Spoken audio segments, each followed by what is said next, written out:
Check, check.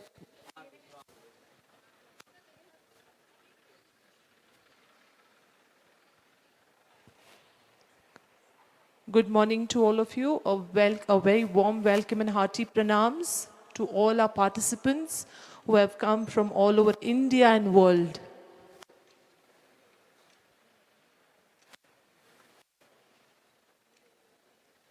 We welcome Pujya Daji for this program.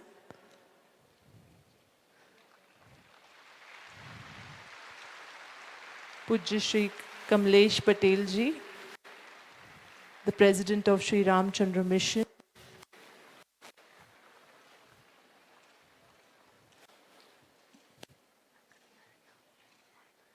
Honorable host for today's Global Spirituality Mahotsav,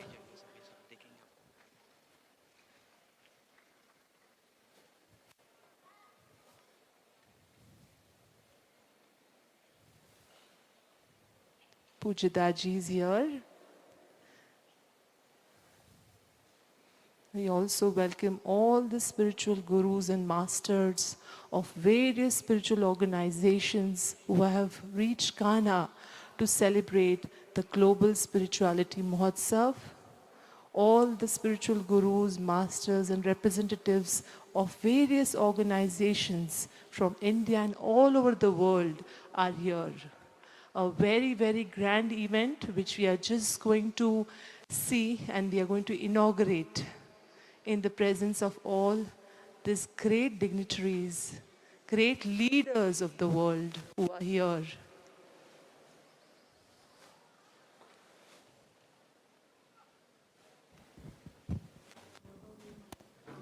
We welcome all our participants who have joined us all over India and from the globe for the Spirituality Mahotsav. Hello.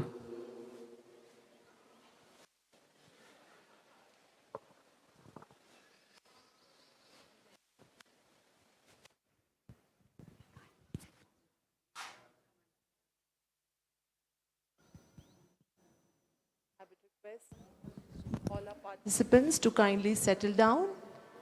All the participants are requested to kindly settle down as we are going to begin the program in another 2 minutes. Requesting all our participants to kindly settle down.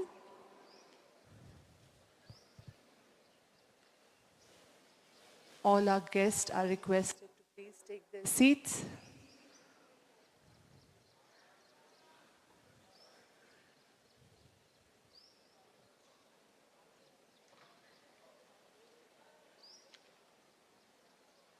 हमारे सारे अतिथियों से विनती है कि वो जल्दी से बैठ जाए ताकि हम कार्यक्रम शुरुआत कर सके.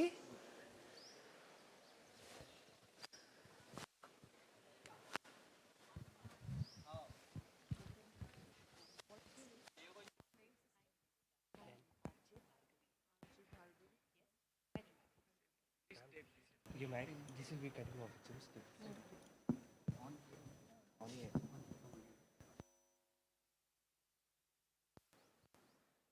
The meet and greet of all the spiritual masters and gurus is on right now.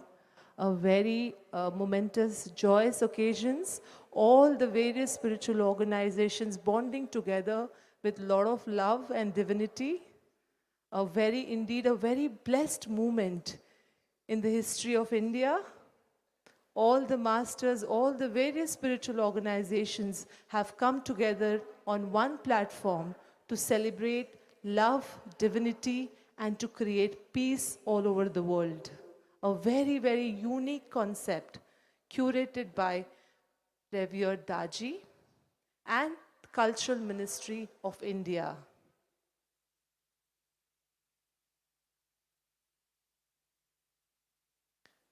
May I request our MC for today, the Master of Ceremony, Madam Bhargavi, a very well-known RJ from Hyderabad, to kindly take over the proceedings.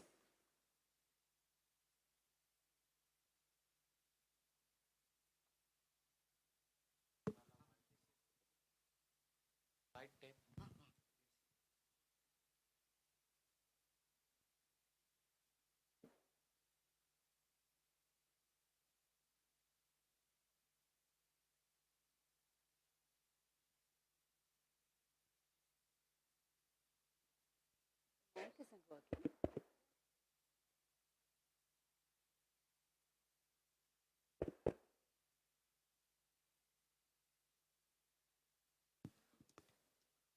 Shri Guru Bhyo Namaha. Namaskar and pranams to the lotus feet of the spiritual leaders across the world. A wholehearted welcome and namaskar to each one of the wonderful souls present this morning here in this holy place of Kanha, the largest meditation hall in our very own Hyderabad. From time immemorial, the world has looked towards India for spiritual and moral leadership, to celebrate India's unique role and contribution in galvanizing the world on a spiritual path. Ministry of Culture has put together Global Spirituality Mahotsav as a special initiative in this Amrit Kal. May I request all of you to kindly be seated? Given India's recent successful G20 presidency in 2023, powered by the central thought of Vasudhaiva Kutumbakam, one earth, one family, one future, and the culmination of the celebration of Azadi Ka Amrit Mahotsav, commemorating 75 years of India's independence. This is an apt moment to delve into the celebration of India's rich spiritual legacy that binds the country together. There is no singular way to define spirituality. Most people agree that spiritualism emphasizes upon the interconnectedness of all living beings and the existence of a higher power of consciousness beyond the physical realm. Ladies and gentlemen, children, gurus, pranams to the holy feet. Global Spiritual Mahotsav is being hosted by Heartfulness Institute at Kanha, Shantivanam, which is the home of the world's largest meditation hall. This program is being organized with strategic inputs and guidance of a core committee that includes various stakeholders across the spiritual community. It gives us great pleasure to welcome all of you. And the theme of the conference, Inner Peace to World Peace, brings into focus the many levels of conflict we are all grappling with across various spheres of our everyday existence and the need for reconciling the conflict within if we are to achieve long-term global peace. Ladies and gentlemen, welcome to the main plenary session. Along with the plenary session in the pre-lunch session and the breakouts in the post-lunch sessions, we enable all-round participation.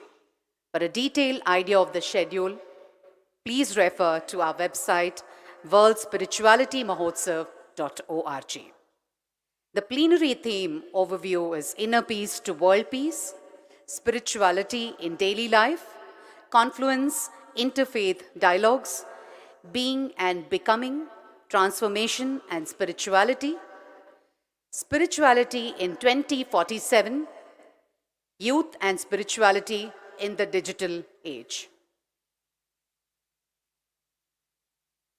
We have exhibition where you can tour the spiritual journey of India. And last evening, we had Shankar Mahadevan's wonderful musical concert. As the day progresses, we also welcome the Honorable President of India on this very special day.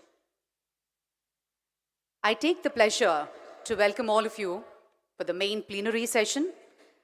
I welcome Ms. Ranjana Chopra, IAS, Additional Secretary and Financial Advisor, Ministry of Culture, with a huge round of applause for the welcome address. To setting the context, may I take the pleasure to welcome Shri Kamlesh T. Patilji, Daji, with a huge round of applause and lots of love to the holy feet of Daji, the current spiritual guide of the Heartfulness Movement and the president of Sri Ramchandra Mission and author. He offers heartfulness practices that develop authenticity, compassion, and inner peace through a simple meditation by yogic transmission.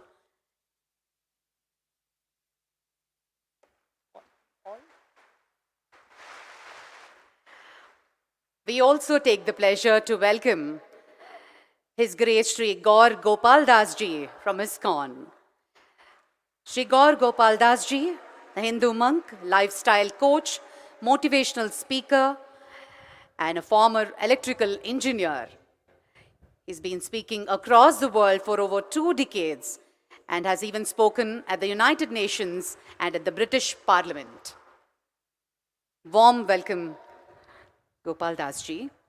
I take the pleasure to welcome Swami Atma Priyananda from Ramakrishna Mission, Indian University Administrator and a sannyasin of the Ramakrishna Order. He was the first Vice Chancellor of Ramakrishna Mission, Vivekananda University.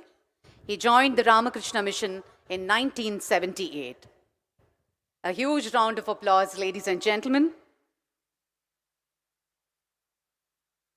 We also take the pleasure to welcome Sister Usha Benji from Brahma Kumaris, a senior Raja Yoga meditation teacher and a management trainer of the Brahma Kumaris Aishwarya Vishwavidyalaya, based on the global headquarters in Mount Abu, with her innate qualities, capabilities, and the Supreme Father's blessings. She has focused her strength and speciality into a meaningful channel.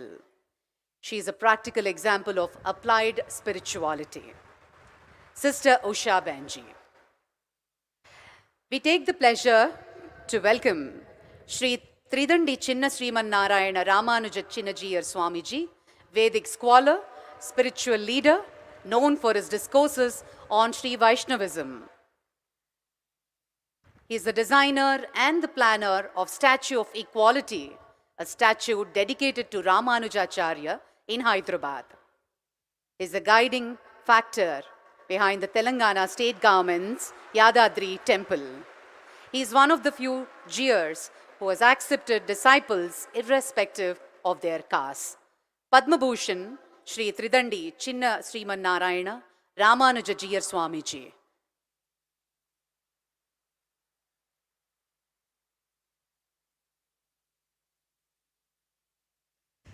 We take the pleasure to welcome all the gurus for the plenary session with a huge round of applause, lots of love and devotion to the holy feet of the great gurus on the dais.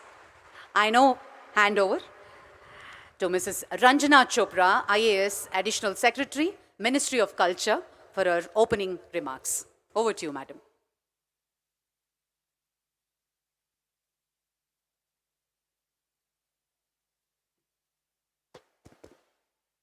नमस्कार। भारत सरकार के संस्कृति मंत्रालय की तरफ से मैं आप सभी का हार्दिक अभिनंदन और स्वागत करती हूँ। मंच पर विराजमान सम्मानास्पद दाजी, सम्मानास्पद गौर गोपाल दास जी, स्वामी आत्मप्रिय Nand ji, sister Usha Ben, his holiness चिन्ना जयर स्वामी जी, मेरे समक्ष उपस्थित सब साधु मंडली, सबको मेरा नमन। I once again welcome all of you on behalf of Ministry of Culture, Government of India. As you're all already aware, under the direction of Honorable Prime Minister of our country, Ministry of Culture had launched Azadi Ka Amrit Mahotsav to celebrate 75 years of India's independence. During the course of the Azadi Ka Amrit Mahotsav, various events were organized throughout the country. These events touched upon the various facets of our cultural heritage. We were able to organize music festivals, dance festivals, literary conventions, and also commemorate the memories of iconic personalities of our country. During the course of these events, we were very gratified to see that we were not only able to revisit these cultural facets of our rich civilizational heritage, we were also able to rejuvenate them. While these programs were being organized, a harmony was created throughout the country. Just to give you a few examples, Vitasta, which I'm sure all of you are aware, is an old name of River Jhelum. Vitasta, as an ode to the state of Kashmir, was celebrated in the southern states of our country. To draw upon the historical pathways and linkages between Varanasi and Tamil Nadu, Tamil Kashi Sangamam was organized. To reinstill among the citizenry of our nation, Har Ghar Tiranga was organized, which actually reinstilled amongst all of us pride in our national symbols. And finally, we ended Azadi Ka Amrit Mahotsav by celebrating Meri Mati Mera Desh, in which soils from various parts of the country were brought to Delhi, were mixed, and on this stratum of soil, a beautiful forest has been created in the middle of Delhi.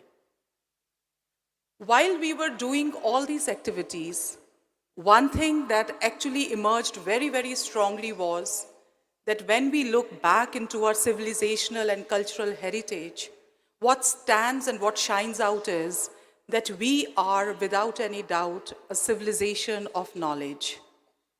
And when we say the civilization of knowledge, the fountainhead of this knowledge actually is not only the written word, it is actually the revealed word, which has been revealed by Brahm himself to the sages.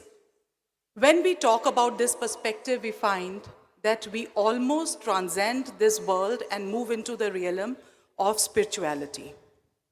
So I won't be wrong in case I say that ours is a spiritual civilization. And to celebrate the spirituality of the land that is India, Ministry of Culture thought of, structured, and envisaged the program where we are all honored and privileged to be a part of today. It is with a lot of humility and at the same time honor I see that we have been able to provide a platform where divine souls have come together to give a message of harmony, brotherhood and peace. मेरा ये पूर्ण विश्वास है कि आप सभी महान भावों की उपस्थिति से जो संदेश शांति और स्नेह का विश्व के सब कोनों में जाएगा, वही इस कार्यक्रम की सफलता का प्रतीक बनेगा। अंत में मैं फिर से आप सभी को हार्दिक स्वागत करके अपनी वाणी को यहीं विराम देती हूँ। धन्यवाद। जय Hind.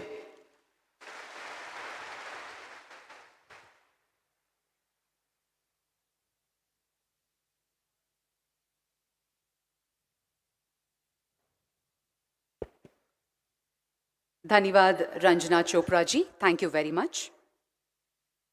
Ladies and gentlemen, please put your hands together for the person who has initiated, who has inspired with his golden words, golden vision. You are the experiment, you are the experimenter, and you are the outcome. It gives us great pleasure to welcome Shri Kamlesh T. Patil ji, popularly, lovingly called as Daji, Global Guide of Heartfulness, for his valuable address.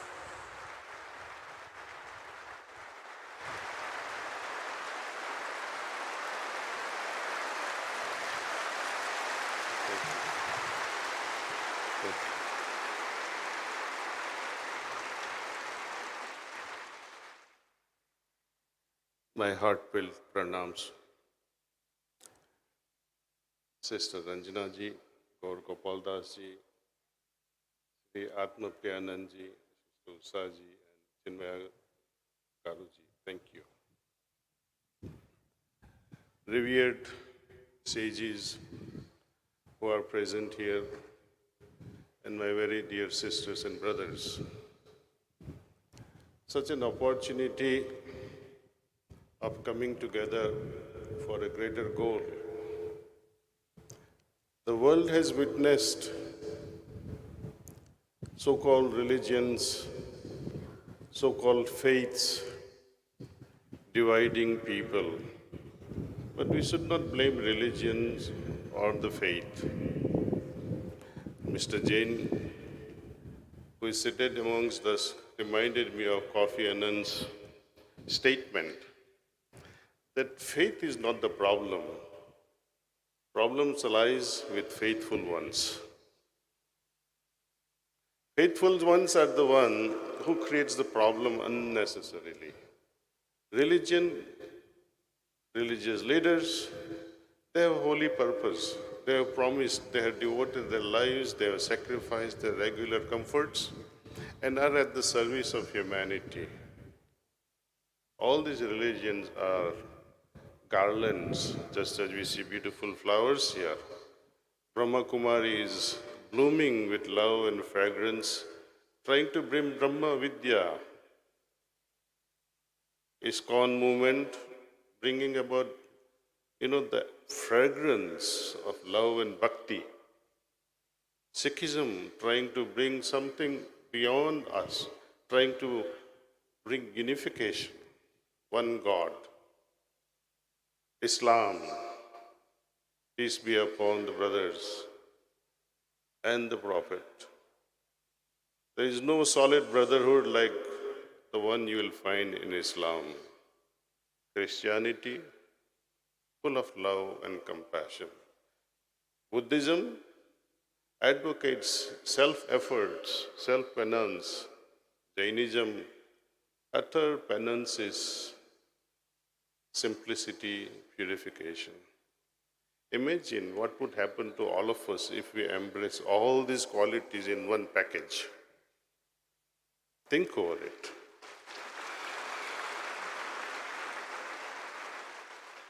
I can also say I am the son of Krishna. I can also say I am the product of Brahma Kumaris. I can also say I am the son of Prophet Muhammad. I can also say I am son and brother of Lord Jesus. And it can go on and on and on, you see. Why must we divide each other? Whenever I find a word like tolerance, I spent almost 30 years in the United States doing business. The word tolerance has become intolerable kind. Everybody's talking of tolerance, but no one has tolerance. Recently, I learned about Ministry of Tolerance being established in United Arab Emirates. And I smile with pity, with my heart aching with such words, tolerance, that I have to tolerate? What nonsense is this? Imagine I tell my wife, or you tell your spouse, honey, I tolerate you. What will happen? Or you tell your guru, I tolerate you. There are some individuals who keep saying that. When you find gurus who are dictators, there are all types of gurus in this world. Some are making money left and right, sucking the blood of innocent ones. We have to recognize them. Get away from this idea of tolerating the differences. We are not here to tolerate each other.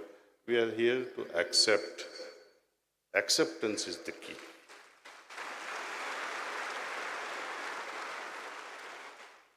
Accept with joy. My master, my beloved master, used to say,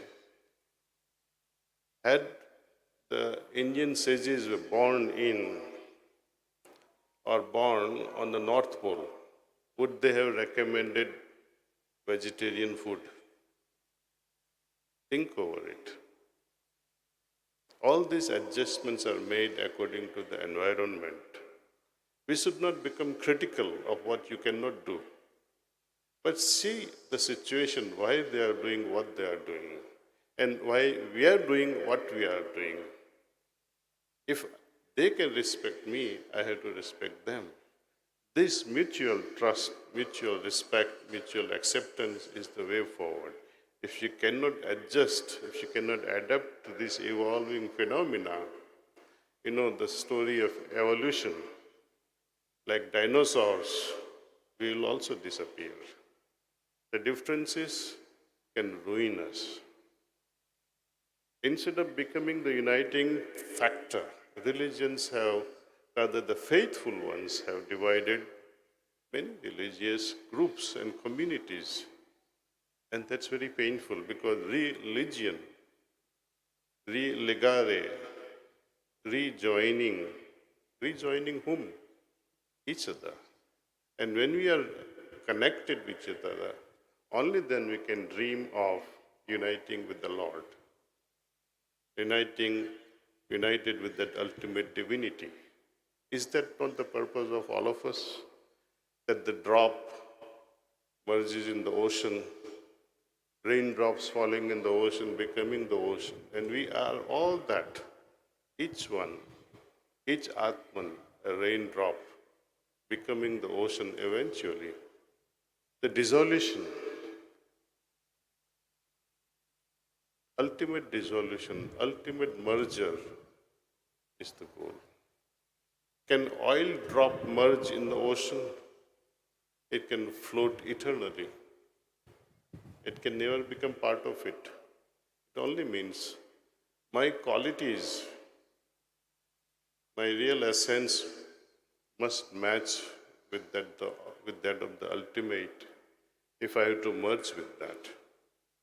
Otherwise, you can remain in the closest proximity with the ocean, but you can never merge.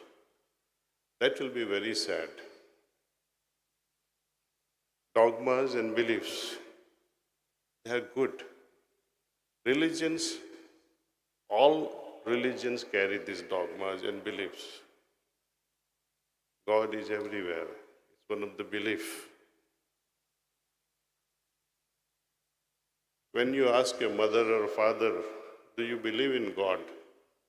The simple answer comes, why are you asking such questions? Don't you think I believe?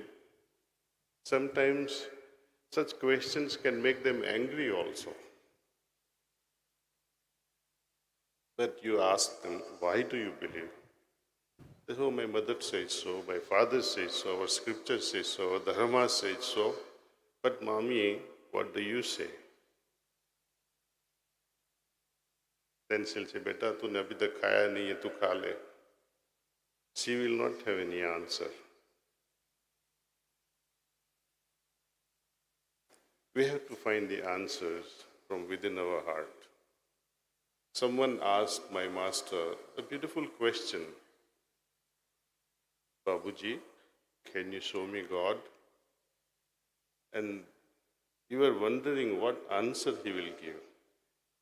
And prompt came the answer, and he said, suppose if I show you God, how will you know it's God?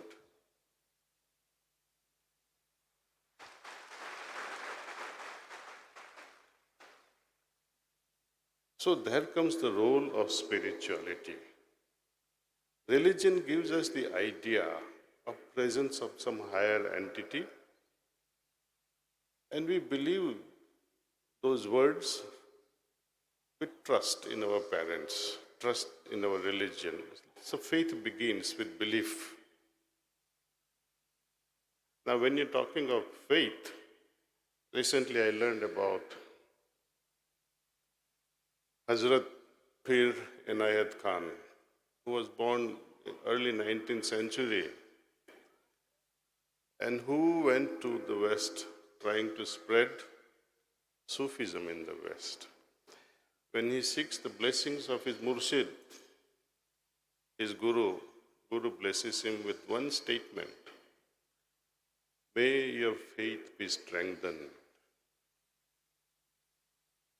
And in the beginning, he didn't realize what he was talking about. Maybe he would say, may you be more successful, may you be more productive, may you be more spiritual. But he said, may your faith be strengthened. Because we have faith, we all have faith, but there is a spectrum of faith. Like we have spectrum of light. Frequencies are from low to the high or high to the lower. Everything has a frequency. So is in the faith, in love. In hate also there is frequency. And how can we strengthen the faith? Just by believing, will my faith be strengthened? No. Faith is strengthened by my personal experience. In science, there is no room for faith. If I throw an apple up, apple is bound to fall. If I touch the electric socket, I'm going to have the shock. I don't have to believe in it. I don't have to have faith in it. Apple is going to fall back. Spirituality being esoteric, the same thing you may do, same meditation you may perform day after day, you perform, another person also performs. Outcome of both will be different. We all meditate in the same place. Each and every one will have a different experience, different result of the process. And each one's results will guide them. Guide them how? To their heart. If you read Vedas and Upanishads very carefully, there is more than 100 times reference to the heart. Lord Krishna also says in Gita, Hridayam pashyasi. Also, he says, I dwell in every heart of every living being. And think over, where are we searching for God? Vedas, Upanishads, Gita, they all talk of the heart. Presence of the Lord is in the heart.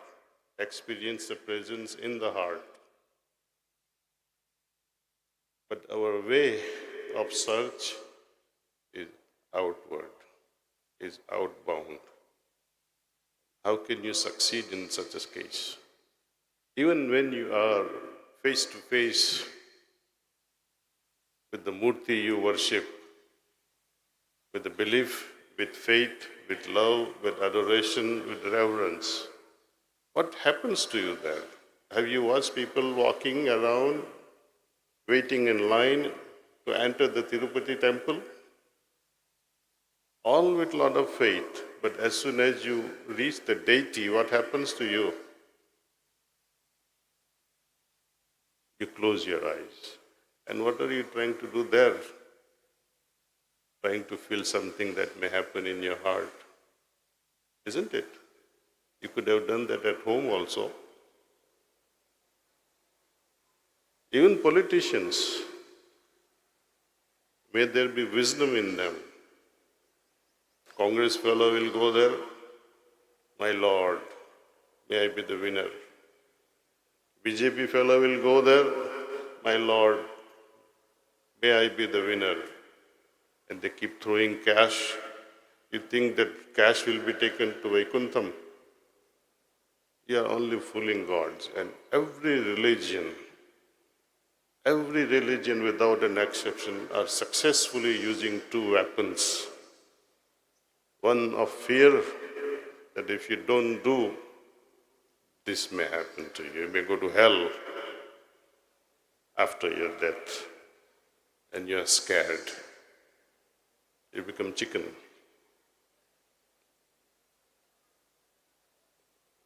And there is another bigger weapon, temptation. Temptation of heaven. All that is being rejected to be performed here, all that celibacy you have penance for, you expect everything reversed in the heaven. You want everything that you avoided be gifted there. This is a transaction. unwise transaction, foolish transaction. A real spiritual seeker would say, my Lord, I don't even know you. Be honest. Can anyone amongst here, present here, with respect to all, put your hand on your heart and say, I have experienced God?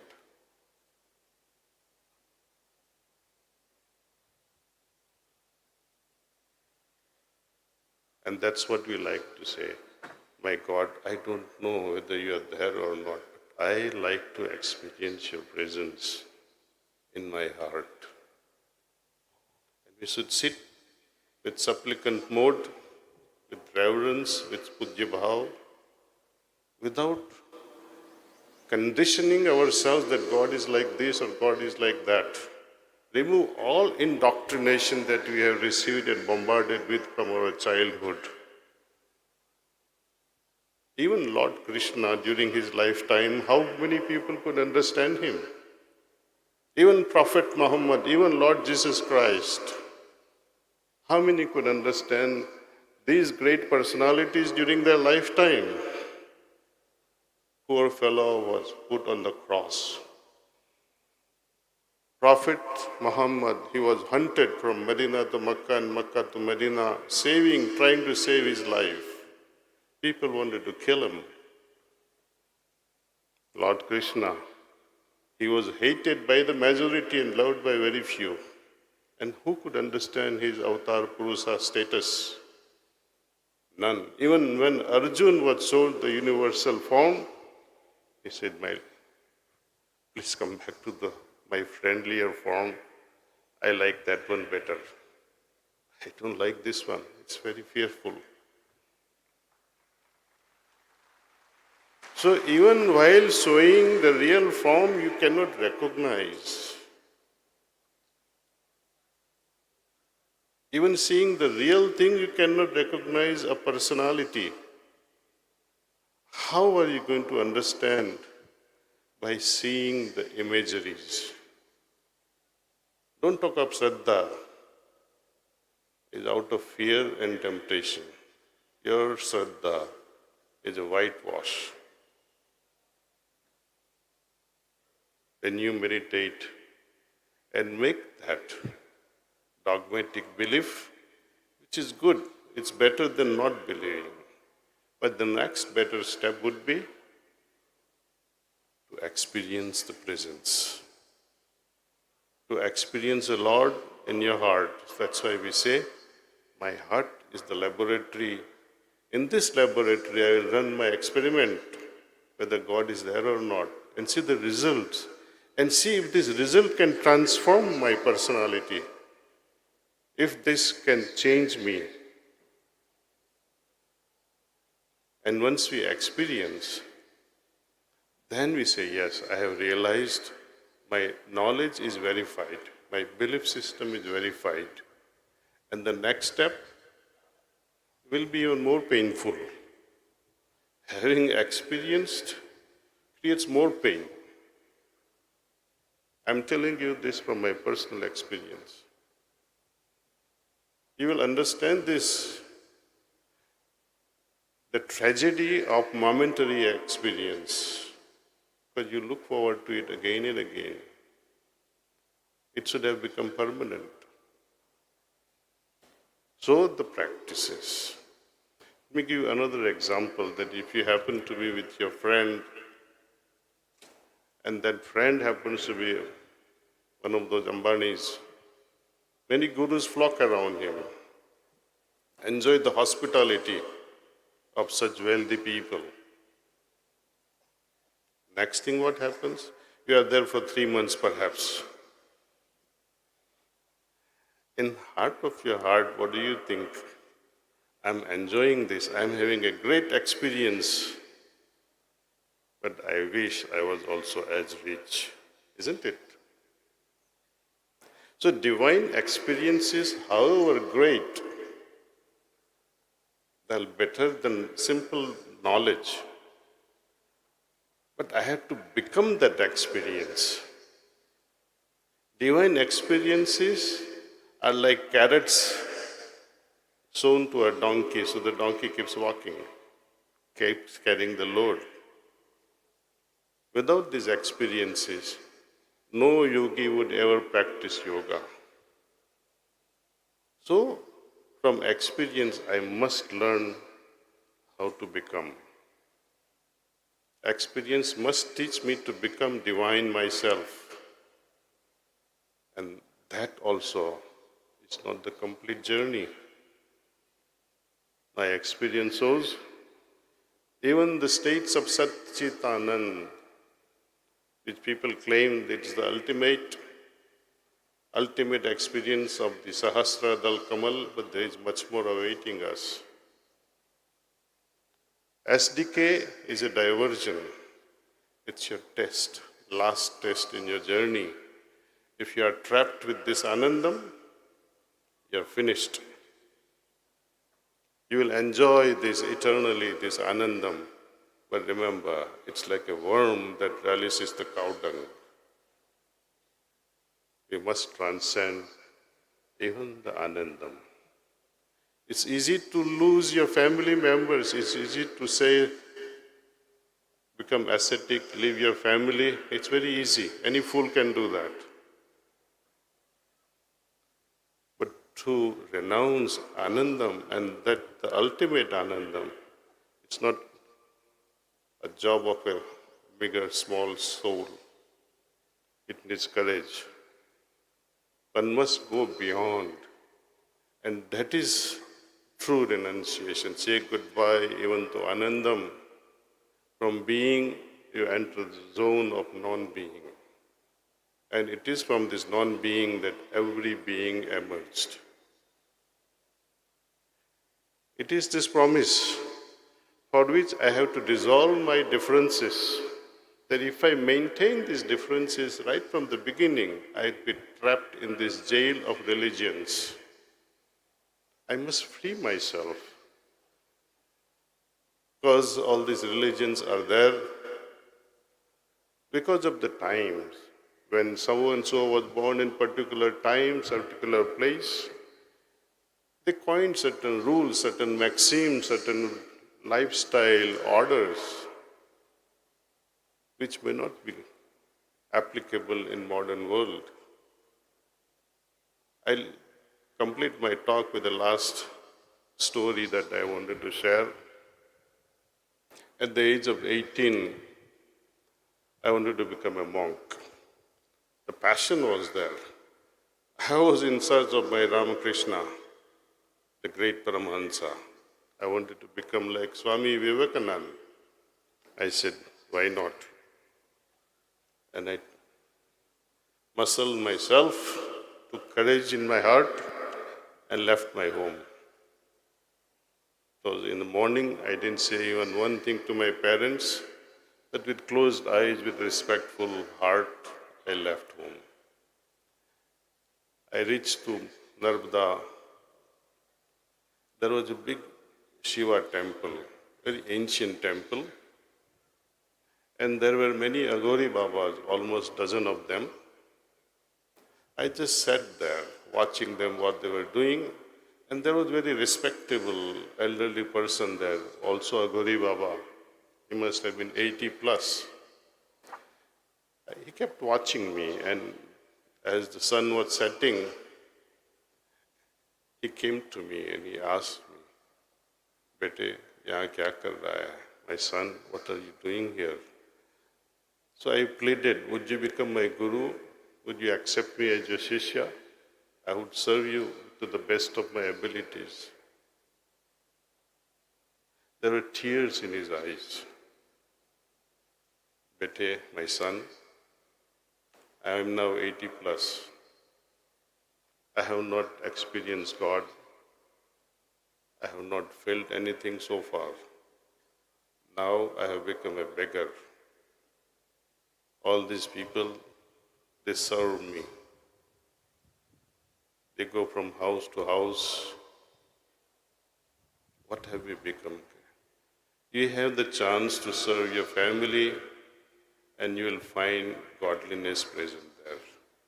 The same month,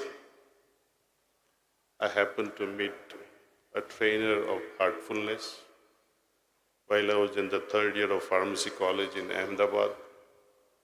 In the very first session of meditation that was given with Pranahuti, I was transported to a zone I cannot even describe today. She was a very simple lady.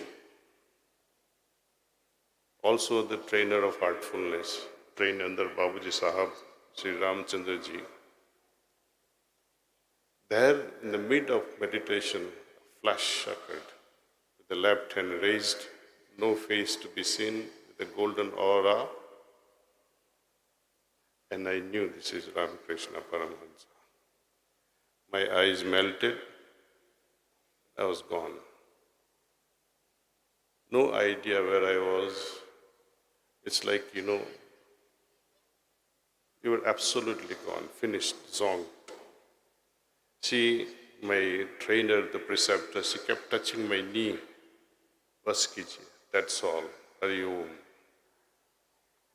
Then she herself started crying. She said, what samskars you have brought with you. Tomorrow I will send you to another preceptor who is better than me. So she sent me to another preceptor and I started my journey on heartfulness with transmission, with pranahuti. And this is how I began, and now I am in front of you all, a product of heartfulness.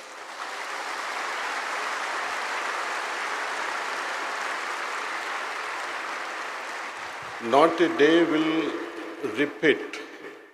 Not a single day of your sadhana will repeat where your experience will not be different. Every day will be different because always moving means movement like Atman. Atman is moving towards Brahman. And slowly, as expansion happens, as the evolution of consciousness happens, movement now becomes expansion, thinking becomes contemplation, and we move towards subtler and subtler and subtler realms. Many of you may ask a question, what is this pranahuti? How different it is from Pranapratistha and Shaktipat. We'll take this up some other session. And thank you for your patient listening, but I would request you only one thing. You believe, develop faith only when you have experienced. Pray to God to reveal that. Thank you.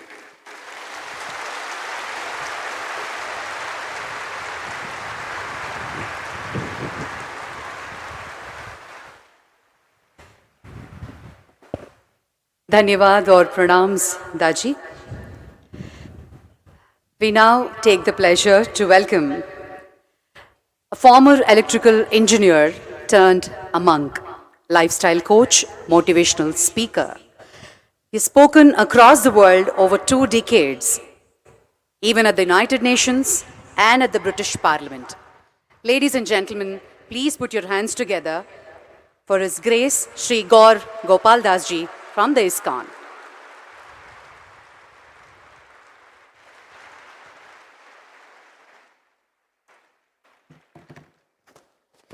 Dear brothers and sisters, ladies and gentlemen, boys and girls, a very good morning to you. It doesn't look like you're happy seeing all of us. A very good morning to you, ladies and gentlemen. We're coming from many parts of the world. We can do much better. A very good morning to you, ladies and gentlemen. That sounds so much better. Can you imagine if we try to keep all our boundaries of genders, religions, nationalities, socioeconomic statuses all aside and come together as one force, as one humanity? Can you see the power in our voice? Can we do that again? Suprabhatam, ladies and gentlemen. The power when boundaries go away. The power when hearts connect. And therefore it is a commendable initiative My heartfelt gratitude to the Government of India, to the Ministry of Culture for organizing such an incredible event, the Global Spirituality Mahotsav. This initiative is bringing so many people, regardless of faiths and affiliations, together with open-mindedness to explore spirituality. My gratitude, of course, to Honorable President of India, Draupadi Murmuji, who will be gracing us this evening for the inaugural function. Gratitude to Shri Kamlesh Patel ji, Daji ji, or I don't know if it's just Daji or Daji ji, but since I'm just Daji, Shri Kamlesh Patel Daji ji, my gratitude. Gratitude to all the heartfulness volunteers who have put this together. Can you imagine putting this event together? How hard that is? How many of you are good at spellings in school? How many of you are terrible at spellings in school? How many didn't care about spellings in school? One boy in school class was asked by his teacher, 7-year-old, which state of India are you from? He said, I'm from Arunachal Pradesh, madam. I said, can you spell it for me? He said, I'm from Goa actually. Right, who spells Arunachal Pradesh? Now, if you spell the word success, the second letter of the word success is U. And we cannot spell the success of such a grand event without you. Right. Without you. You can't have the word success without the vowel U. If it's just S-C-C-E-S-S, how do you spell that word? So ladies and gentlemen, brothers and sisters, without all of you, this event is no event. My respects to all of you for coming with such open hearts and such open minds to explore this diverse, deep space of spirituality. How many of you have problems in your life? Okay, brilliant. Any of you have any health problems? Any workplace politics problems? Any financial liabilities? Any emotional issues? Mental health issues? Any relationship problems? Ladies and gentlemen, the biggest problem and the biggest issue in finding inner peace is problems. The biggest issue in finding peace is problems. How many of you would like to have a solution to problems? All of us. Take your smartphone, go to your wallpaper settings, change the wallpaper of your lock screen and your home screen to the picture of your spouse if you're married. And whenever you have a serious problem, look at that picture like this. And say to yourself, if I can handle this, I can handle any damn thing in my life. Sorry about that joke. Sorry about that joke. The fact is, whoever we are, problems are an integral part of our life. Do you think the esteemed guests sitting on this dais don't have problems? Do you think they will not go through health crises? Do you think they will not have governmental issues when it comes to building things of this scale? Spiritual or no spiritual? When we are human beings living on this planet, we are all going to experience problems just of a different kind. इसलिए मैं कई बार कहता हूं, मौत को तो लोग यूं ही बदनाम करते हैं जी. मौत को तो लोग यूं ही बदनाम करते हैं, तकलीफ वैसे जिंदगी से है. राइट. मौत तो एक बार खत्म कर देती है. Death will finish us once. Life is what is bothering us every single day. Life is what is causing a threat to my inner peace. Challenges, issues, problems, calamities, trying circumstances, difficulties is what is ruining my inner peace. How many of you felt, now my health is better? Have you ever given that sigh of relief? How many of you felt if you were in a toxic relationship and you have go through a divorce and say, done with this toxic relationship? How many of you had a financial liability and when you cleared that loan you said, As soon as a problem goes away, is when you give a sigh of relief and say,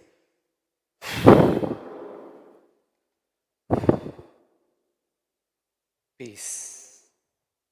I'm peaceful. For a lot of people in the world out there, the definition of peace is absence of problems. Why have you come here? Because there's so much going on. You've come here to disconnect and find some peace within. Peace is equal to absence of problems. People think, oh, let all the problems go away and then I'll be peaceful. I say completely the opposite. First be peaceful, you'll be better off in dealing with your problems. Right. If you say, let the problems go away and be peaceful, today one problem will go away, tomorrow there'll be another one, guys. My health is better, there's a financial problem. My finances are better, there's a relationship problem. Relationship is better, there's a social problem. Social is better, there's a weather problem.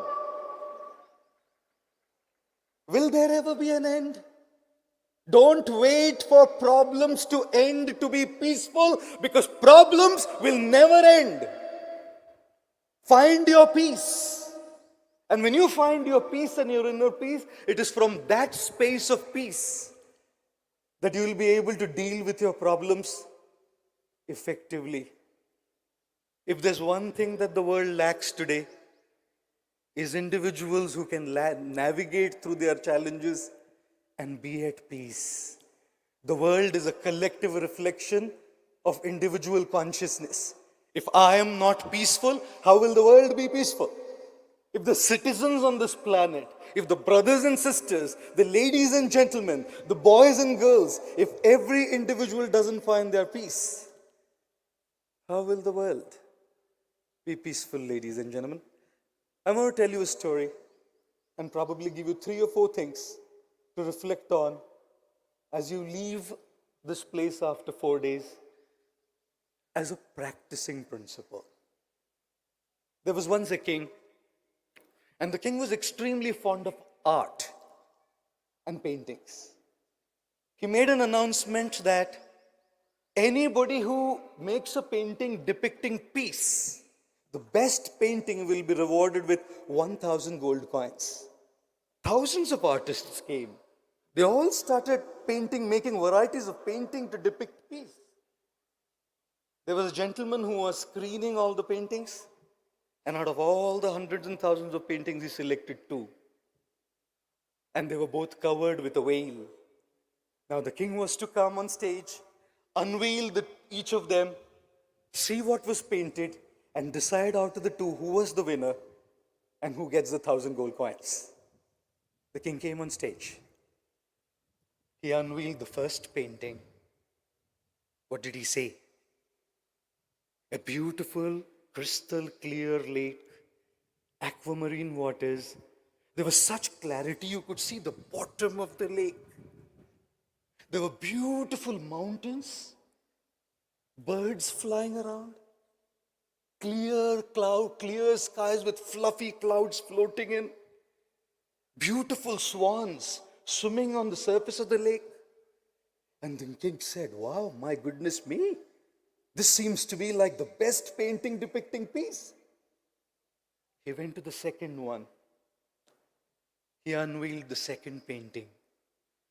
The second painting had a dark, gloomy, depressing sky with lightning in there, huge rain showers.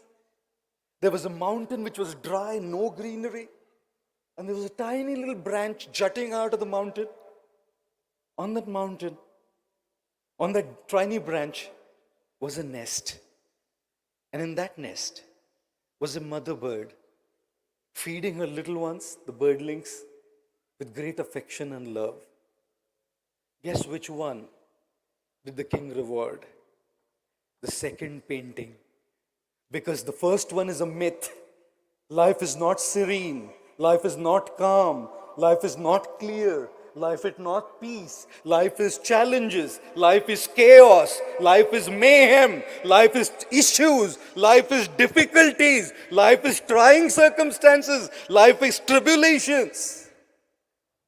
And in the middle of all this darkness,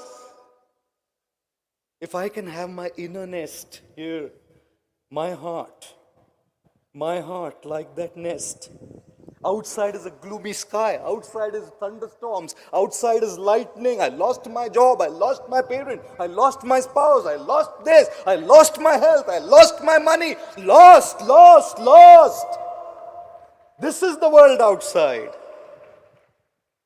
But when I enter into the space of my heart, like that little bird feeding the tiny birdlings, that is peace.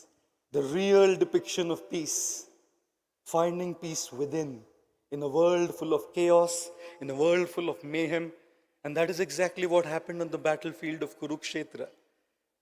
5,000 years back. Chaos, mayhem, confusion, lack of clarity. One Arjun standing there didn't know what to do. His properties were taken away. Rights were taken away. Their wife was disrobed. Their sons were killed. And in the middle of all of that, he was on the battlefield now trying to do his duty. He didn't know what to do. In that confusion and darkness, he turned towards his friend, mentor, guide, and guru, Shri Krishna. Karpanya dosho pahata swabhava prachhami tvam dharma sammudha cheta yachreyasyan nishchitam bruhi tanme shishyasteham shadhi mam tvam prapannam. I turn to you. I don't know how to navigate through this darkness, Krishna. Please guide me. We need a guide. We need a mentor. We need a spiritual teacher. We need a guru to help us find that nest under the dark sky of gloom and depression. And when you listen to such spiritual mentors, guides, such luminaries sitting here today, and you'll be listening to so many in the next 2 or 3 days, listen to them, not to follow them. Otherwise, you will simply be a blind follower of another guru. Listen to them, not to follow them. Listen to them, not to listen to their voice. Listen to their voice so you can start listening to your own voice. If you cannot listen to your own voice, the whole spiritual path has been a big failure. I conclude my speech with these last 4 things that I'd like to recommend all of you. Take note of it, practice this. When you're going through challenges and you want to find your inner peace, say to yourself always, in an equation, there is a pi, 3.1814. You can't change it. But in that equation, there is an x. And focusing on the x empowers you. The more you focus on the pi that cannot change, you will be frustrated. Say to yourself, I will not waste my energy and peace on pi. The second thing, say to yourself, the world's problems are not my problems at the moment. I'm not an enlightened being yet. I'm okay to deal with my own share of troubles at the moment. Say to yourself the third thing, I don't need all answers and everything sorted out right now. Life is a journey. Things evolve. You don't need everything sorted, everything clear right away. And fourth, if you're a believer, turn to God. If you're a non-believer, turn to life, universe, whatever. You don't have to do it alone. Turn to somebody to whom you can connect and take off that stuff from your head.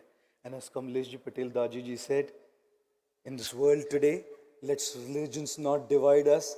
2 plus 8 is 10, 3 plus 7 is 10, 6 plus 4 is 10, and so is 1 plus 9. There are multiple ways to reach 10. The end goal is 10. Whether I add 2 and 8 to be 10 or 1 and 9 to be 10, we are all meant to reach that stage of 10. Let us respect each other. Let us not just, he mentioned that we should tolerate, shouldn't be tolerance alone. It should be acceptance of each other. Tolerance of each other to acceptance of each other. I would try to say one more thing and add to the beautiful thing he said. Beyond tolerance and acceptance, let us celebrate each other's connections as a great humanity. Once again, my gratitude to all of you and to Daji ji and the Ministry of Culture for giving me this opportunity.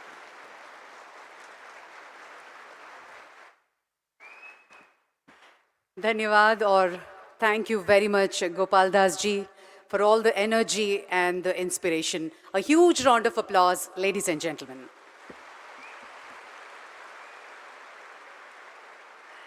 It gives us great pleasure to welcome Brahma Kumari Ushaji, a senior Raja Yoga meditation teacher and a management trainer at the Brahma Kumaris Aishwarya Vishwavidyalaya, based at the global headquarters in Mount Abu. With her innate qualities, capabilities, and Supreme Father's blessings, she has focused her strength and speciality into a meaningful channel. In fact, she is a practical example of applied spirituality. Ladies and gentlemen, Sister Ushaben.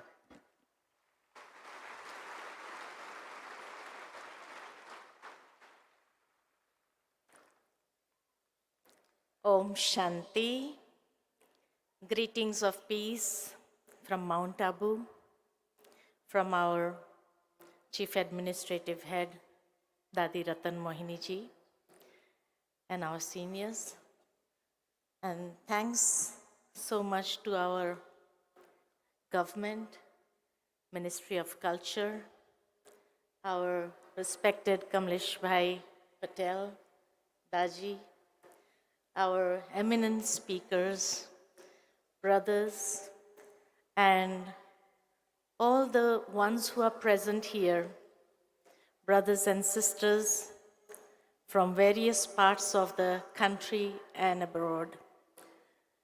It gives me a great pleasure to be with you all here today and share some of the insights that we have on this subject, that we are celebrating today, the Global Spirituality Mahotsav.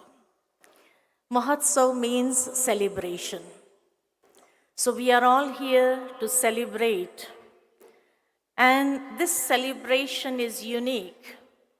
Why? Because it's a spiritual celebration. You have been in many Mahotsavs around the world, but they are for the enjoyment of the body, or they are the enjoyment for the self for some time being. But this is a Mahotsav where we enrich ourselves, where we empower ourselves, and we recharge our batteries, the soul batteries. So, can we just spare some moments? And as Brother Gopal Das said, let us go within for a few moments and connect ourselves with that spark which is inside. And relax yourself for a few moments. So turn your attention for a few moments from the external world and let us go within.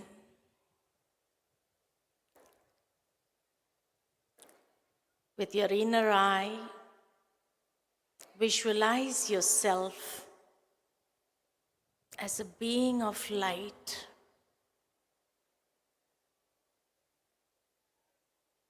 The soul. And my innate nature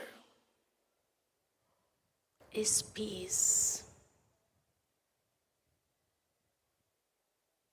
I calm down my thoughts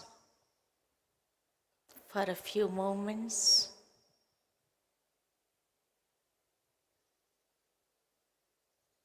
And experience the silence within.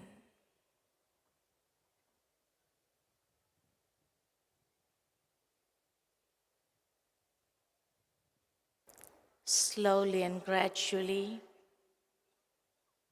I turn my attention to the Supreme Being, who is the source of light, the source of peace.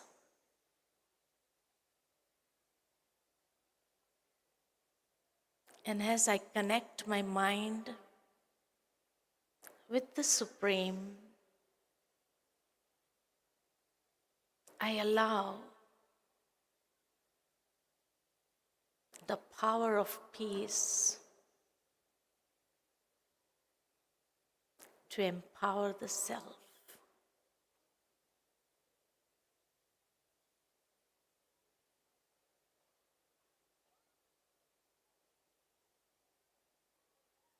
And I radiate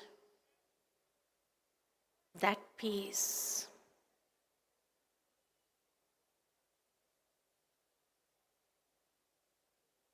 around me. I allow that peace to flow to the entire world. I allow the vibrations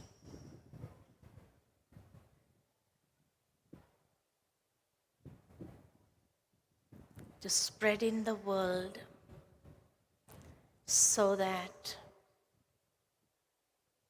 everyone can be at peace.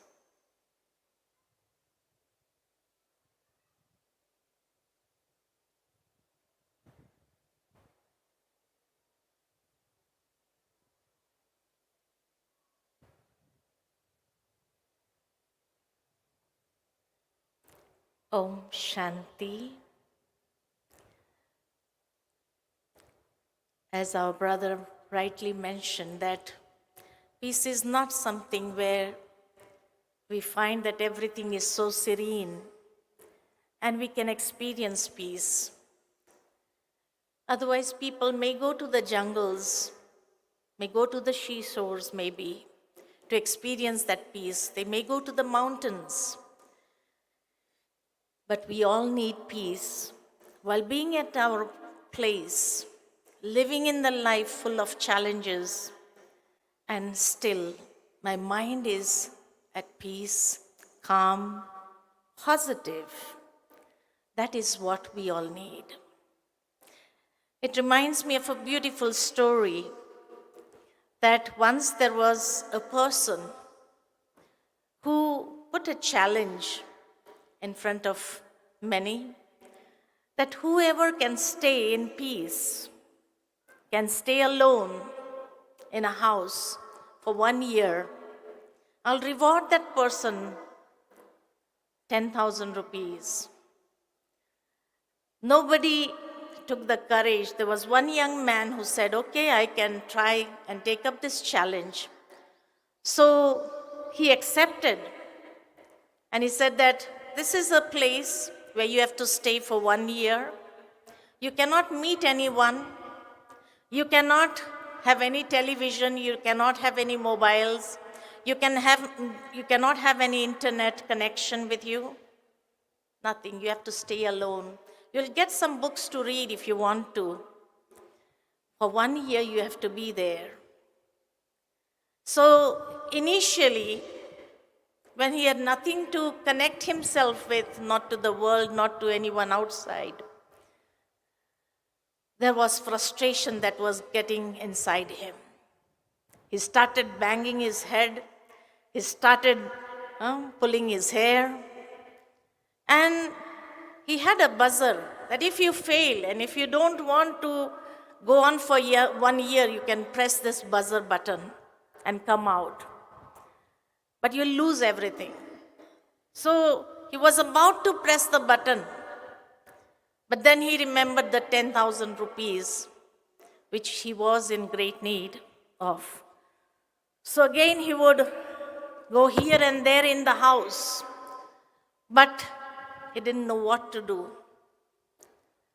After 10 days, finally, he was just sitting one day, and gradually, he went inside. He really felt that source which was inside him. He connected himself with the real identity. And then gradually, he was so peaceful inside. He started meditating. Gradually, he got connected with the Supreme, and there was so much of power and bliss that he started experiencing that he did not even realize how the days passed by. 1 year was about to complete. And the person who had put the challenge in front of him, that person went bankrupt. He had no money. So he thought, let me just go up to him and say, wake him up, bring him outside, and tell him that I'm sorry, I'm not able to pay you that 10,000 rupees. But when he went to the door, he saw a note there. And on the note, it was written, my dear friend, you have given me something so incredible that I cannot find any words to thank you. I don't need your 10,000 rupees. Now I'm on my journey to experience the real peace and happiness in life. So I thank you so much for giving me that. So we all need that peace and happiness in this world. Being and doing everything, we need that peace. But for that, we really need to empower ourselves with spirituality. Just as when a person does not have physical immunity, a little bit of change of weather can affect his health, and some viruses or some viral fever, cold cough can come up.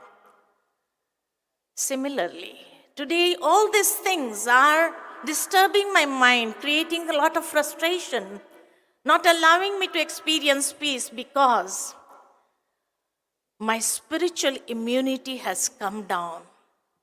And this is the best place and the best thought that our Kamlesh Bhai Patel has come up with and the government of India has come up with, that we need to empower ourselves with spirituality.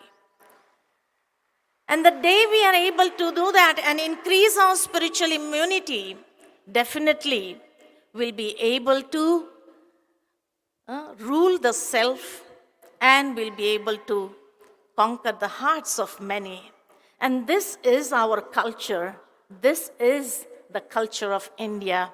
It does not matter which religious background we come from, but our culture is that we need to empower ourselves with spiritual knowledge, with spiritual wisdom, and arise, enhance our internal powers, enhance that power of peace which is inside. Therefore, the great saints have said, peace is not outside, it is within.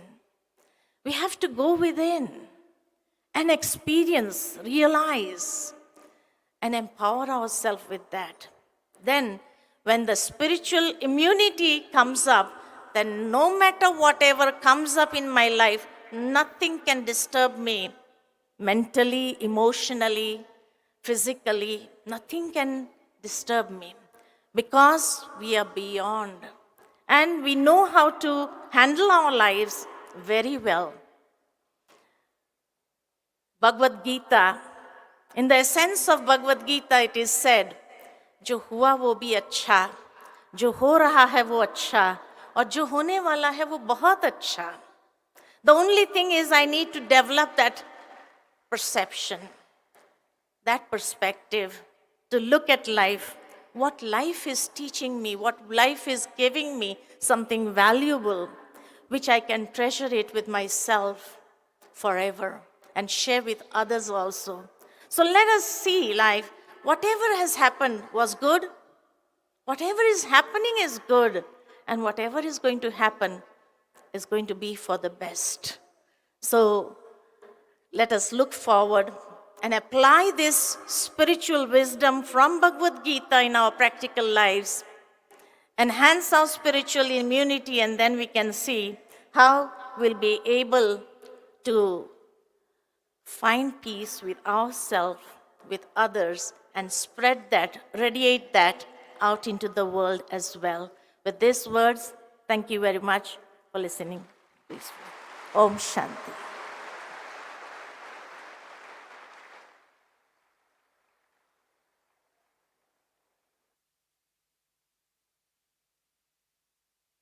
Thank you, Sister Usha Banji.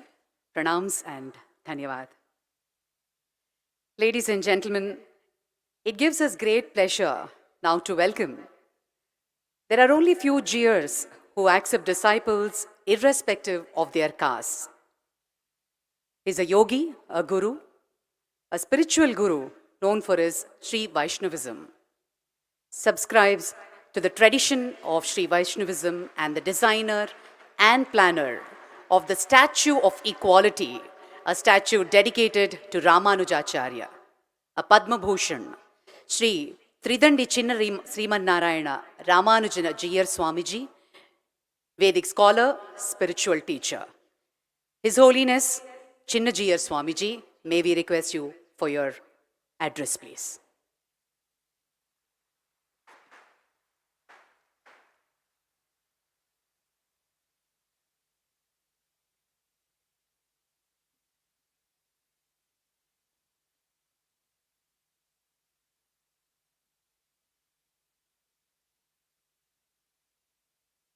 आपदामपहर्तारं दातारं सर्वसम्पदां लोकाभिरामं श्रीरामं भूयो भूयो नमाम्यहम्.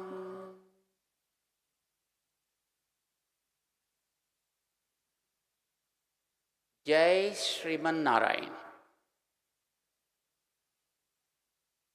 Dear Bhagavad Bandhus, we are so privileged to be here with all of you on this wonderful global spiritual Mahotsav, which is aiming from inner peace to world peace. It's a great Epicurean ideology, isn't it? But is it really practical? Yes, it is practical. When the governance is great, when the laws are perfect, when the administration is strict, it's really practical.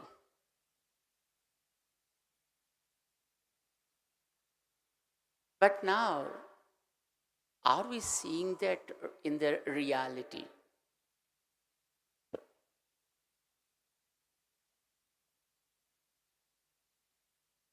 We know the Lord Rama reached his own place again recently in Ayodhya.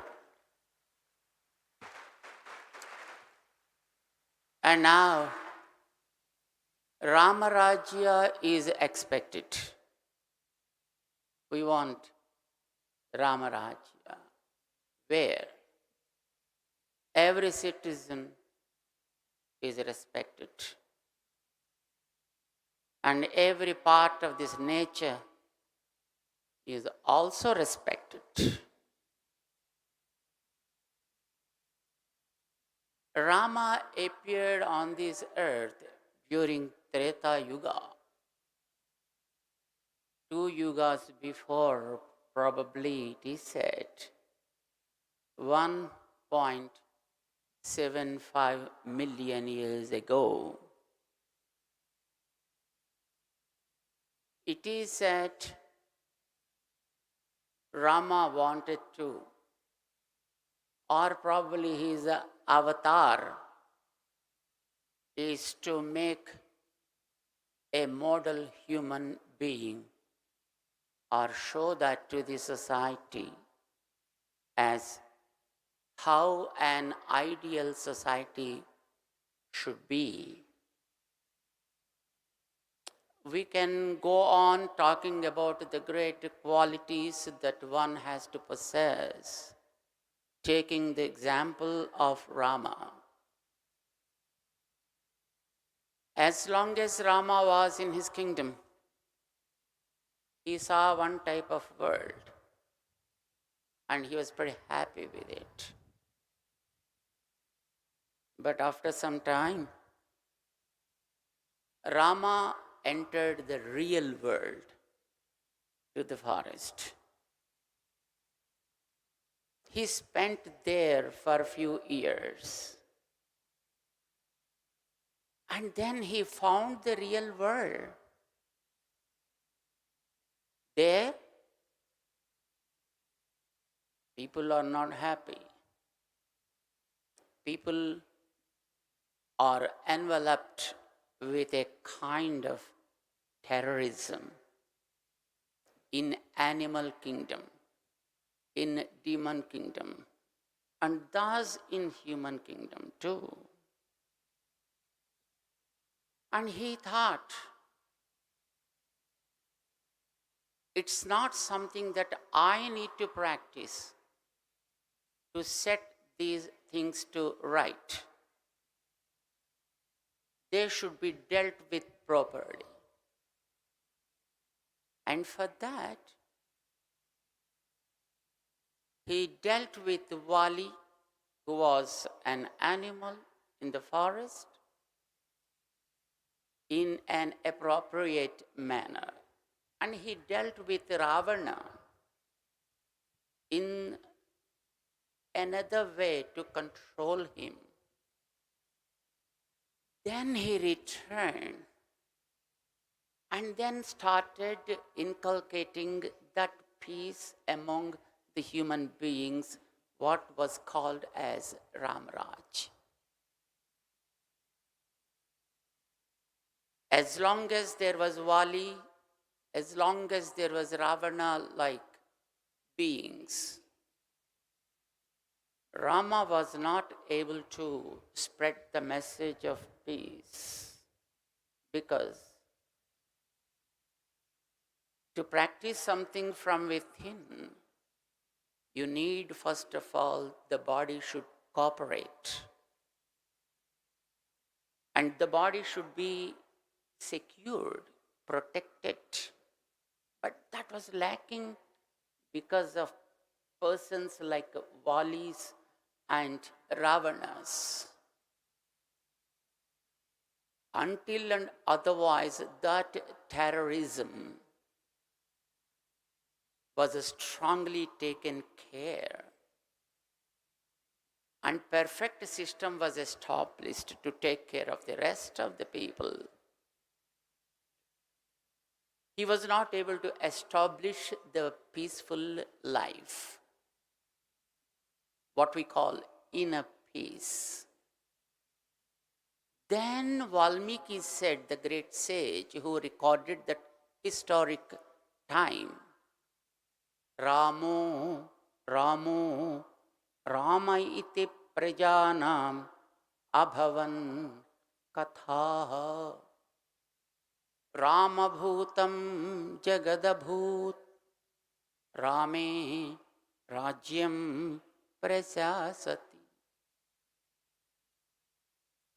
When Rama was ruling the kingdom by practicing all good qualities that he was possessing, and he was inculcating among the human beings, because there were no terrorist external forces on those people, they were able to practice those things,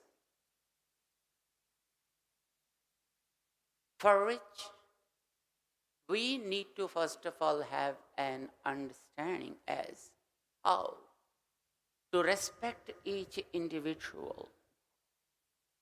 Rama has given a great chance to even Ravana to rectify himself, not to become a terrorist and be cohesive with the rest of the world. But Ravana was not able to listen to that and thus made him, Rama, to control Ravana. We need to understand something here.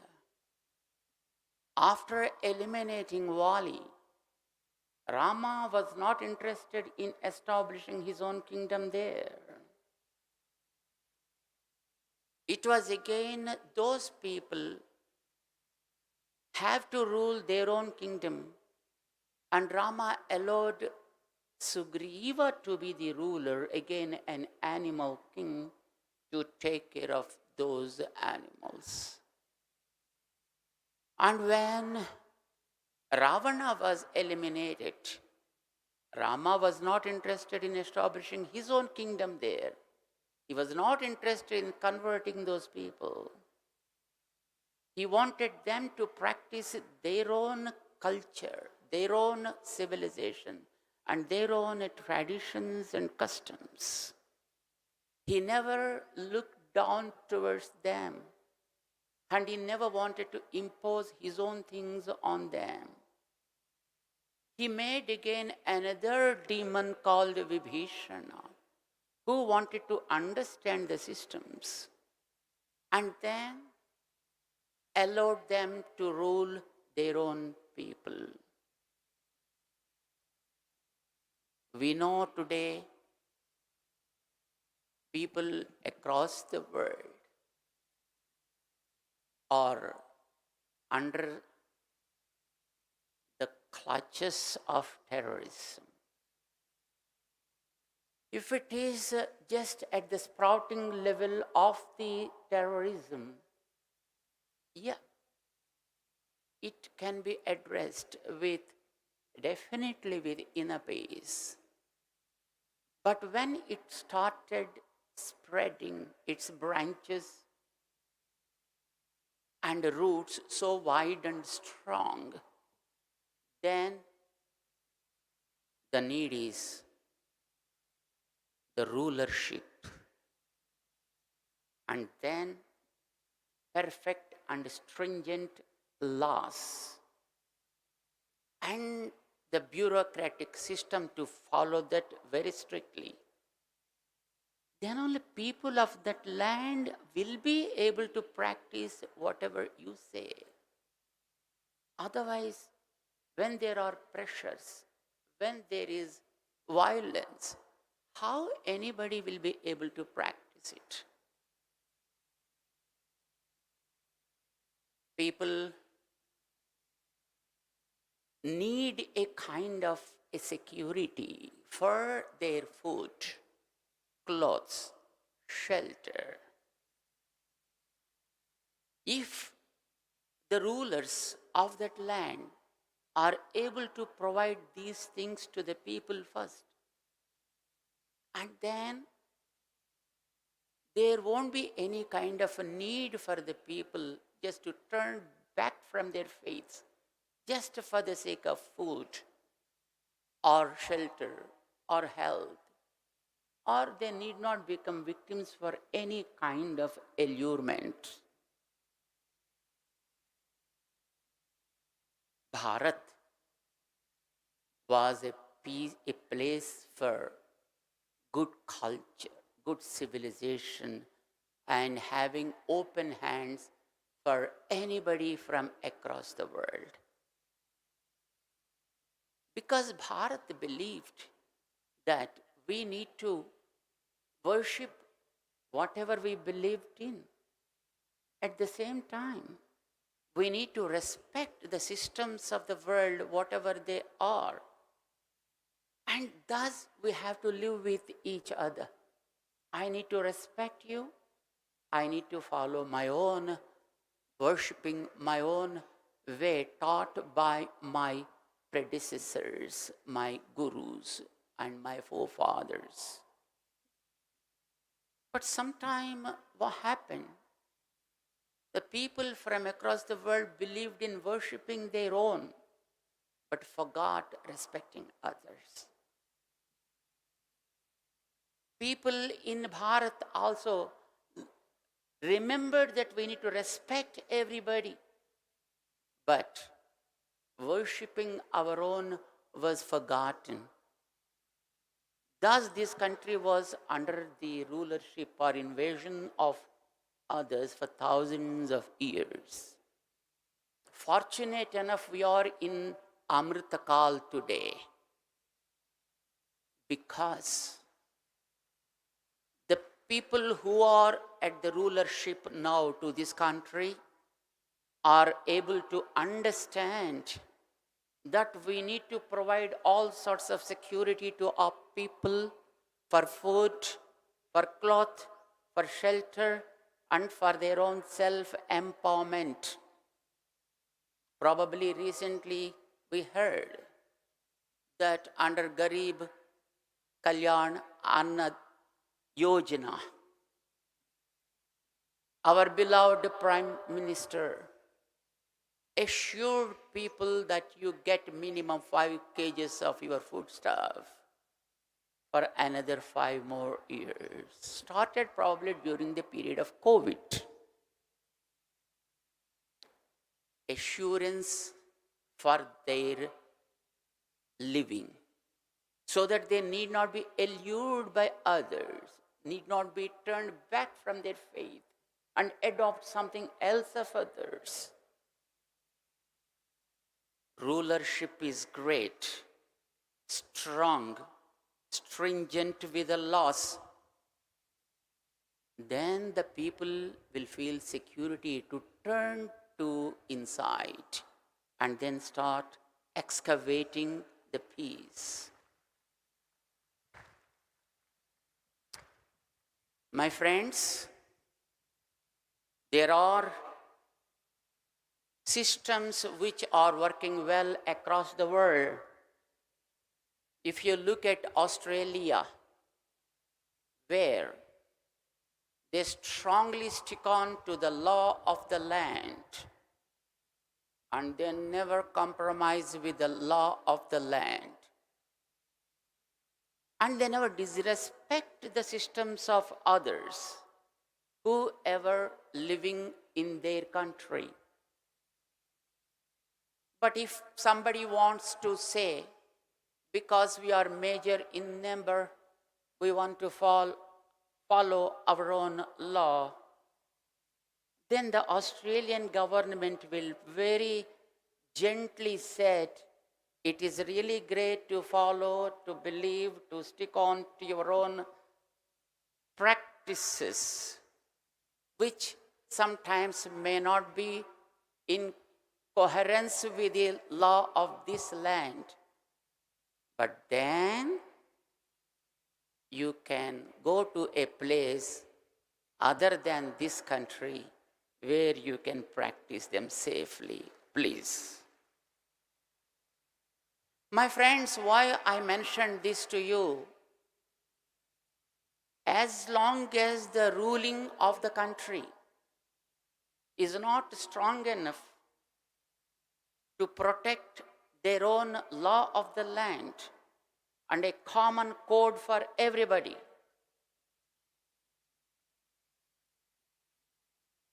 you won't expect peace there. Terrorism will definitely take place because the creator of these human beings, we hear the names in different ways. Let the name be anything.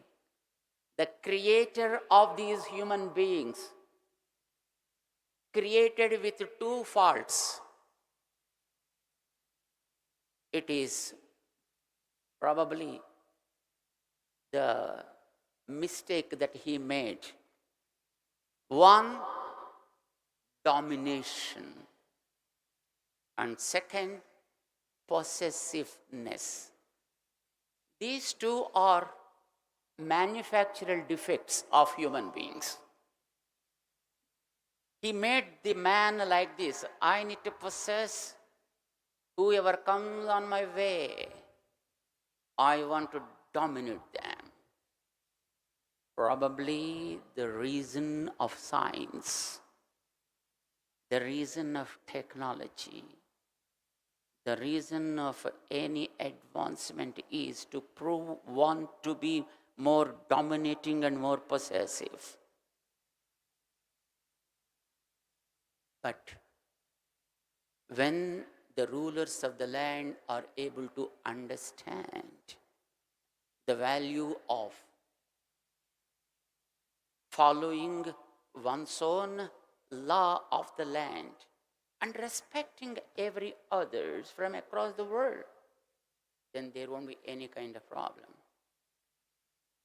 Fortunate enough, we are calling this time as Amrita Kal.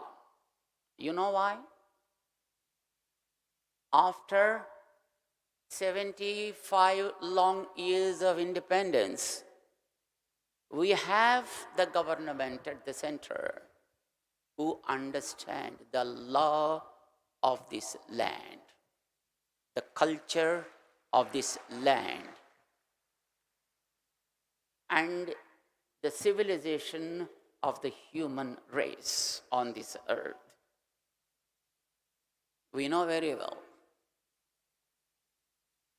Though there are departments from the center, and never they have taken an initiative to have a department of culture and to do something for that.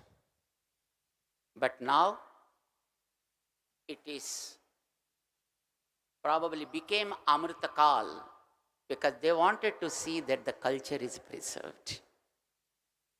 And the inner core of the culture must be brought out by bringing all people together and talk about how we can be together. There will be definitely some kind of differences because difference is something make everything unique. This finger is different than this finger. There is a difference, but there is no disturbance. There is difference, but there is no clash.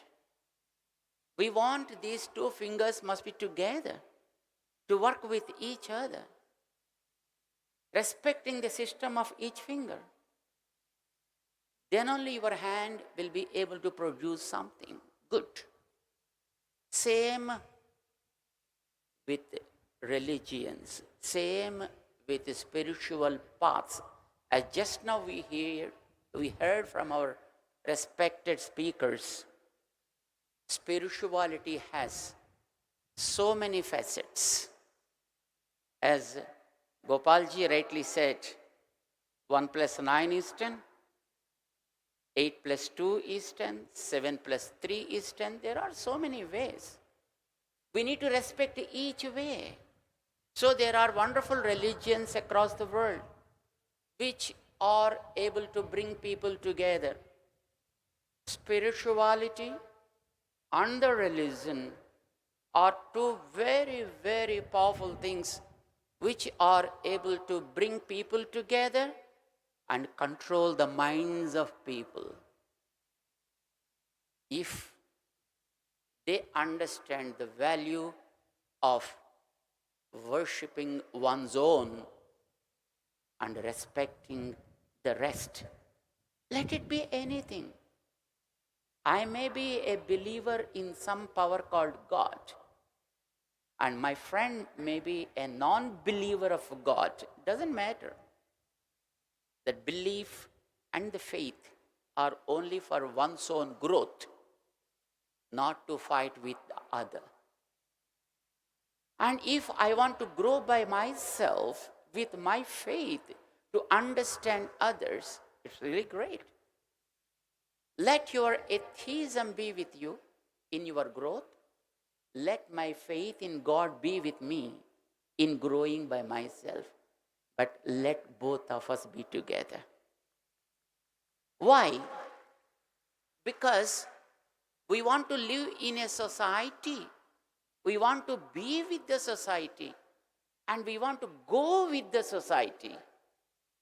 And thus, we both, an atheist and an atheist, should go together, work together for the benefit of the society ultimately. I need not convert you as a devotee. You need not convert me as an atheist also. Because our faiths are divine. Our faiths are serene. So let us stick on to our faiths. Let us stick on to our beliefs. And let us worship them. At the same time, let us respect the rest of the systems of the world. This is what exactly Rama did during his time. He believed in the animals' system, and hence he did not want them to convert as humans. No. You live as you are, but be with the society. Don't harm others. So made Sugriva the ruler there. And then he believed in demons also, because there are also a few creatures and they have to survive in their own way. So he made not them as humans, but again he made another demon ruler, Vibhishana, who is able to understand, work with the society as the ruler of them. And he led a friendly life with them. Rama was friendly to Sugriva animals. Rama was friendly to demons. Rama was friendly to the sages and others. We as humans should have such a kind of government and the rulers who are able to protect our own faiths and cultures, at the same time able to provide a security for all of us, so that one need not capture, occupy, dominate others, and then want to grow oneself. If that system is adopted, it will be really great. We offer our prayers to our current rulers of our center, who are able to think about the culture of this land, the core of this Bharat Atma, that is, practicing one's own with worshipping nature and respecting everything. As a matter of fact, that is the very reason why atheists came to this land. Islamic people came to this land. Christians came to this land. Zoroastrians came to this land. Many, many religions, many faiths, many people from across the world came and able to settle down in this land. That is the greatness of our Bharat. Accepts everything. But at the same time, worships her own law of the land and common code for everyone equally. This is what Raman just said 1,000 years before. 1,000 years before. And practiced it to the word and spirit of that. And fortunately today, we have our beloved Prime Minister Narendra Modi ji, who believed in this and want to see that it is practiced to the spirit and letter of that. Worship your own and respect all. But remember, when such a time comes for us to practice really, but till then, that is not the end. That security is only for the physical body. But the real purpose of the life is something different. That is a higher purpose. That is inner peace. Inner peace is the ultimate. So, I say, from inner peace to world peace, or from world peace to inner peace? Is the egg first or the hen first? if the debate comes, here are great scholars, great leaders, great gurus, great thinkers and visionaries who are able to guide us. And here in our Kanha Santi Vanam, our Daji is providing a very beautiful and very auspicious platform for people to discover by themselves. But let us all pray to the Almighty, whom people call as God with different names, to provide a perfect government, rulers who will be able to follow the Atma of this Bharat and at the same time make the law common for everybody and make the bureaucratic system also to work perfectly to their ideology, and let the Ministry of Culture take their core ideology to different organizations, those who are assembling here from across the world, to come out with their common ideology where all of us can work together. All of us to work for the society at the same time, following our own customs, practices, and traditions. Our Mangala Sasanams to Daji for his good health and long age, so that he can be a sutram for all the manis to glow well and glorify the humankind for the future peace and future prosperity.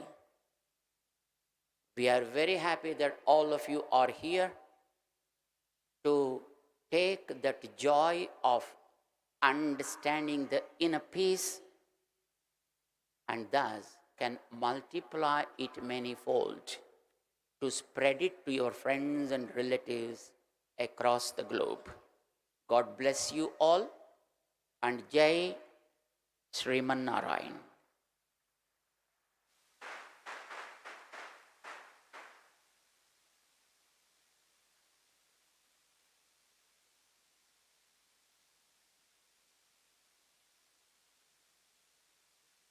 Dhanyavad, G.R. Swamiji, and pranams. Ladies and gentlemen, I now request all of you to please put your hands together for Swami Atma Priyananda. He was the first Vice Chancellor of Ramakrishna Mission, Vivekananda University, and he has joined Ramakrishna Mission in 1978. The Indian University Administrator and a Sannyasin of the Ramakrishna Order.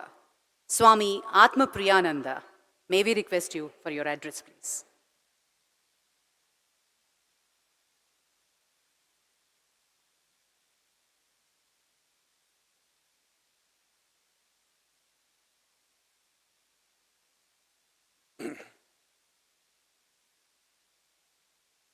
May we begin with a peace chant, Shanti Mantra.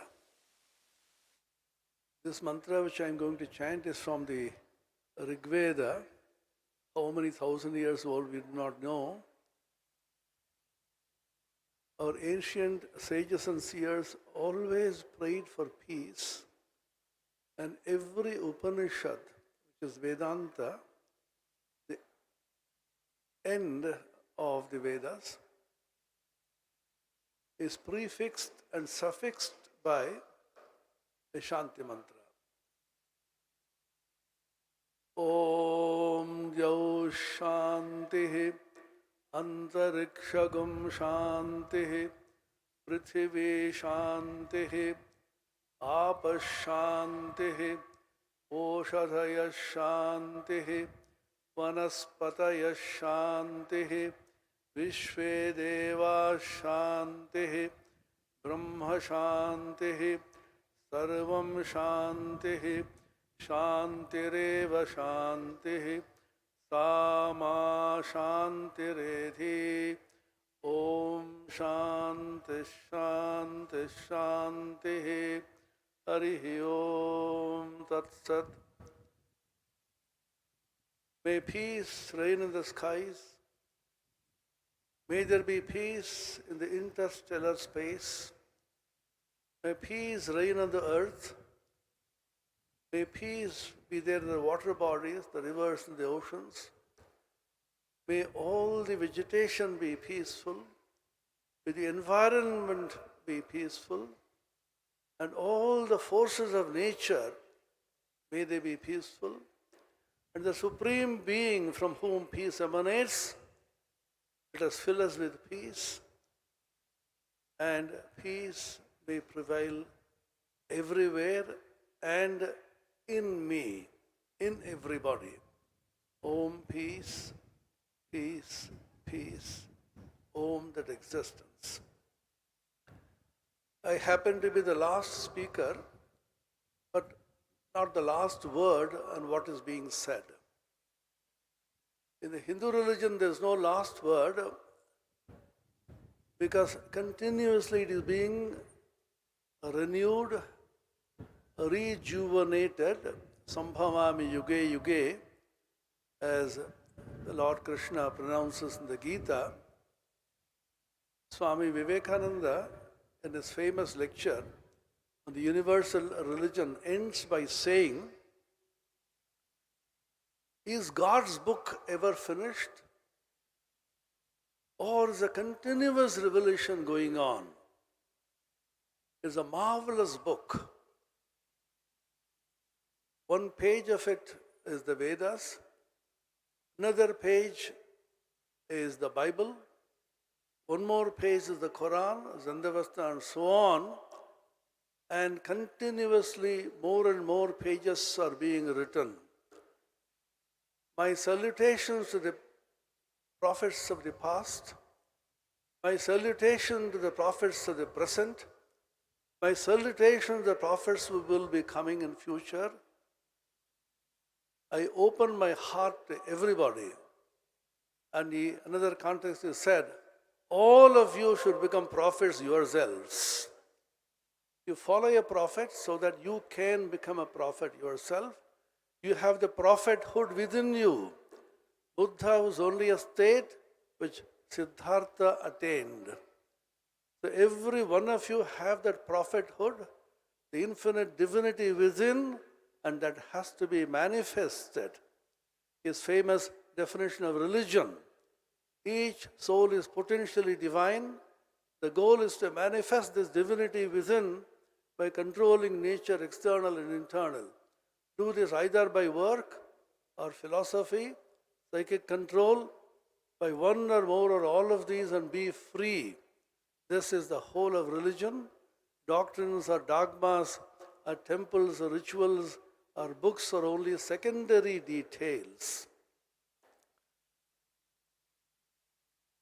Taking a clue from what Inspector Daji said this morning about tolerance and acceptance. Swami Vivekananda, in his famous lecture, 11th of September 1893, the Parliament of Religions of Chicago, he said, I am proud to belong to a religion in which the Sanskrit language in Vedas written, the word exclusion is not translatable.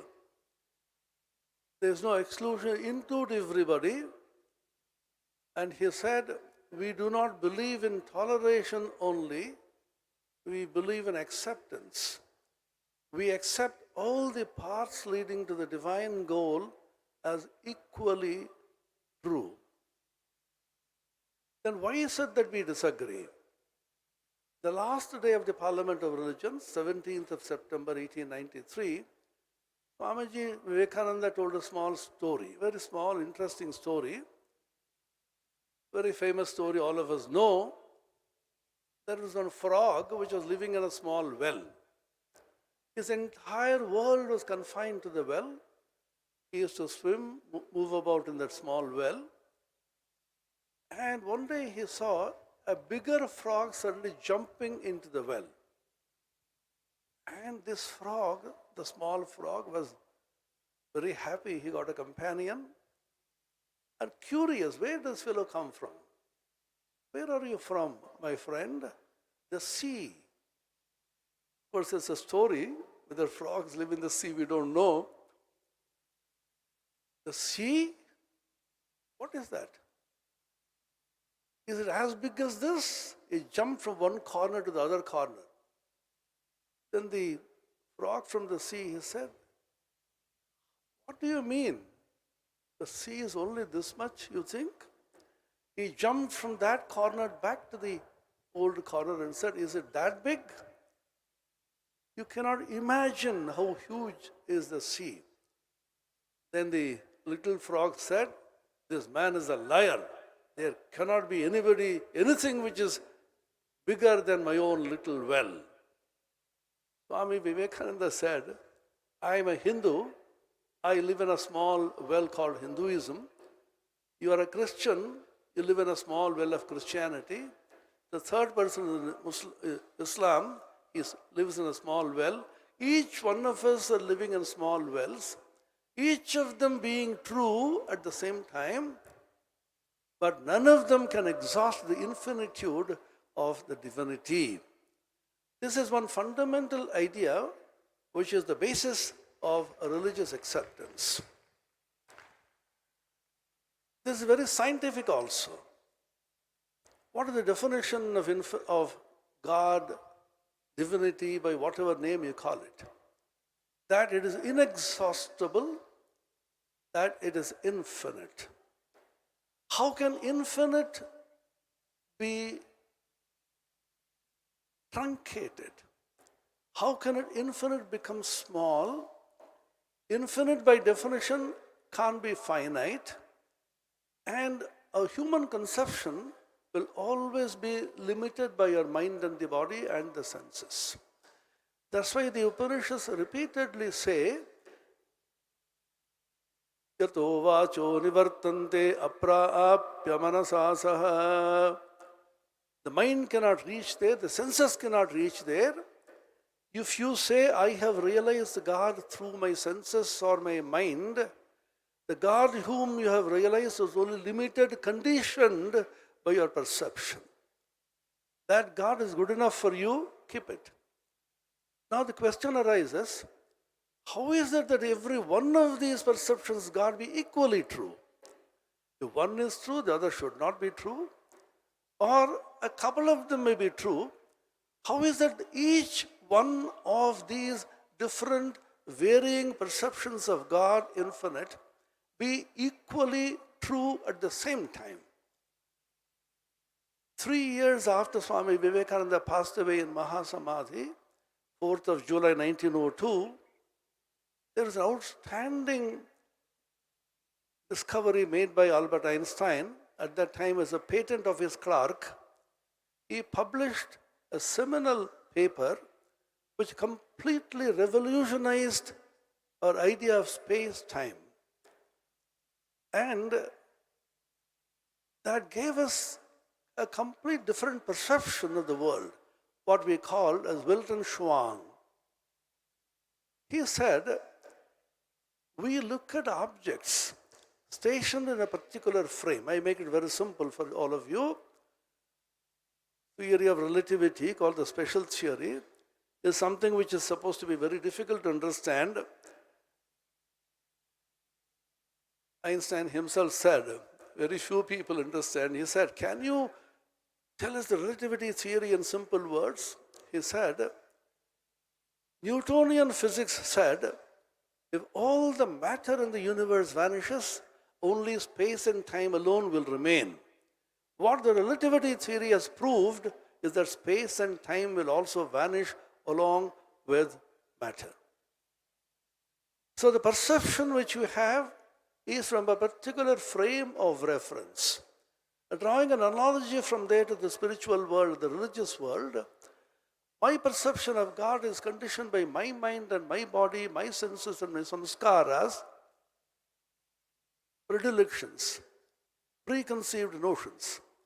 Your perception of God is conditioned by your idea, your predilections, and so on. So each one of them, as seen, conditioned by the perceptions of an individual's thinking, mind, and the senses, each one of them is different. All the quarrel begins by saying, my perception is right. Not only my perception is right, my perception alone is right. Added to that, your perception therefore should be wrong, and therefore you come and convert yourself to my perception. This has been happening not only across religions, it's also intra-religious. How many sects and how many small differences are there among the various sects in Hinduism itself, in Christianity, Islam, and so on. Why does it happen? How can each one of these perceptions be equally true at the same time? Is it scientific? Is it possible? Is it true? So I have 2 minutes more. This is the problem of being the last speaker. Now, how can each of one of them be equally true is a question which is answered by Einstein by saying, nature does not have any preferred frame of reference. There's so many frames of reference which we have. As Eddington, in his famous book, The Nature of the Physical World, says, you have a label here, the rightness. You are wondering to which frame you will attach this. And you're puzzled, look at the label, it's a blank label. Rightness in regard to frames of reference is a blank label. Nobody can assert this is only the right way of looking at God or the divinity. Each one of them is right because it depends on the frame from which you see this.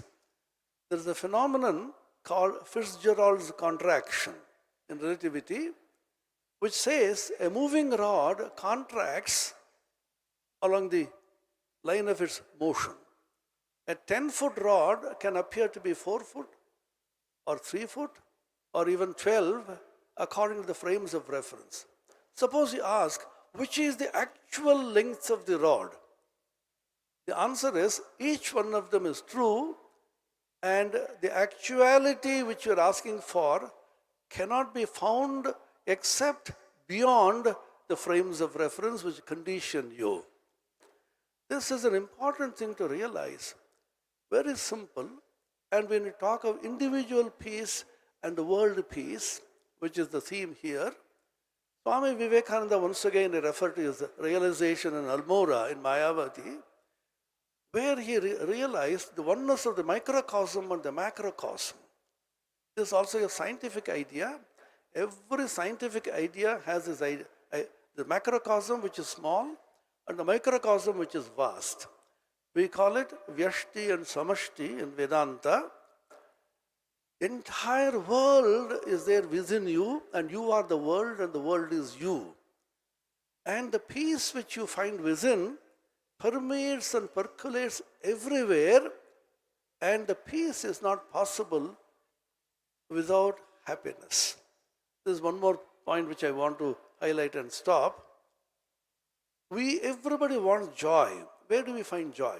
The Upanishad says, Yad bhuma vaitat sukham na alpe sukham asti. Only in the infinite is joy. In the small, finite, there cannot be any joy. And without peace, you cannot have joy. Ashantasya kutas sukham. The Bhagavad Gita says, when you have no shanti, peace, you cannot have any sukha or joy. These two are interrelated. Therefore, to realize oneself as the vast infinite, and which we really are, Vedanta tells you, you realize your infinite real nature. That's what you are. Without realizing this, and if you think you are a small, limited entity conditioned by this body and the mind and the senses, you will always be in sorrow. There is a talk about troubles all the time in the world, etc. The trouble is how you perceive it. If you feel yourself to the infinite, then there's no trouble for you.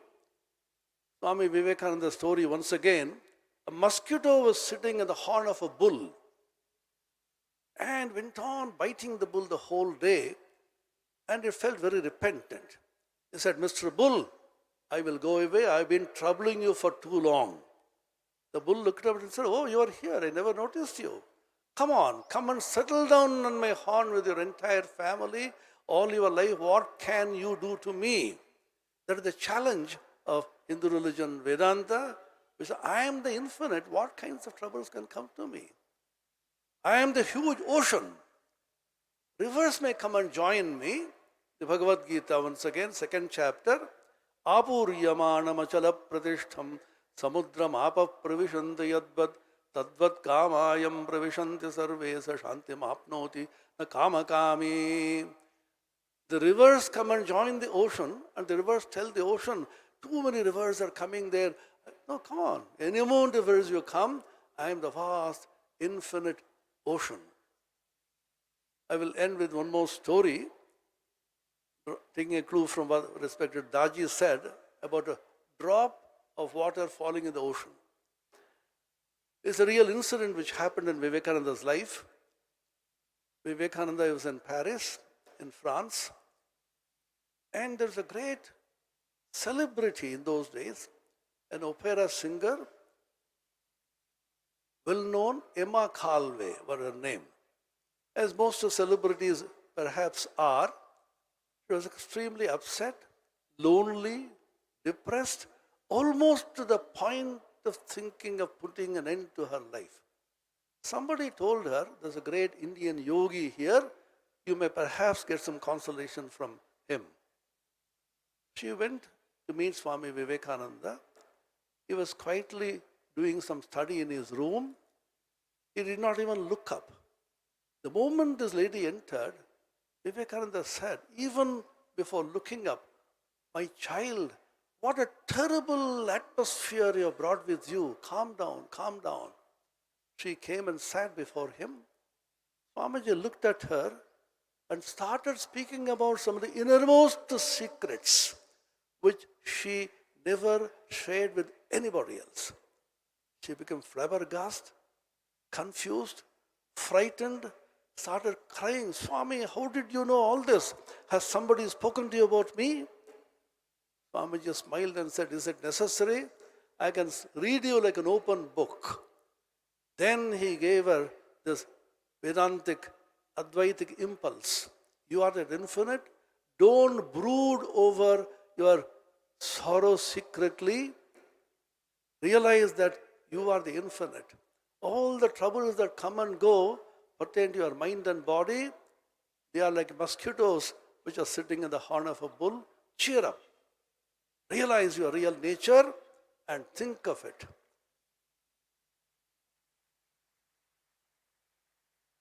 The spiritual impulse of this great soul went straight into her.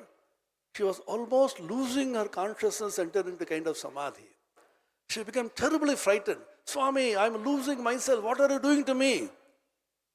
Swamiji usually used to say, you Westerners, you are so fond of your individuality. Mocking them, you are not individuals yet. You shall be when you are universal. Then he told this story. A water drop was falling onto the ocean. And the drop was crying miserably. The ocean said, why are you crying, my child? Oh, I'm going to lose my individuality as the water drop. The ocean smiled and said, my child, you are not going to lose your individuality as the drop, but you are gaining your individuality as the ocean. You were me, and the rays of the sun took you up. You are now coming back to join your billions and trillions of water drops, your brothers and sisters, which is the ocean.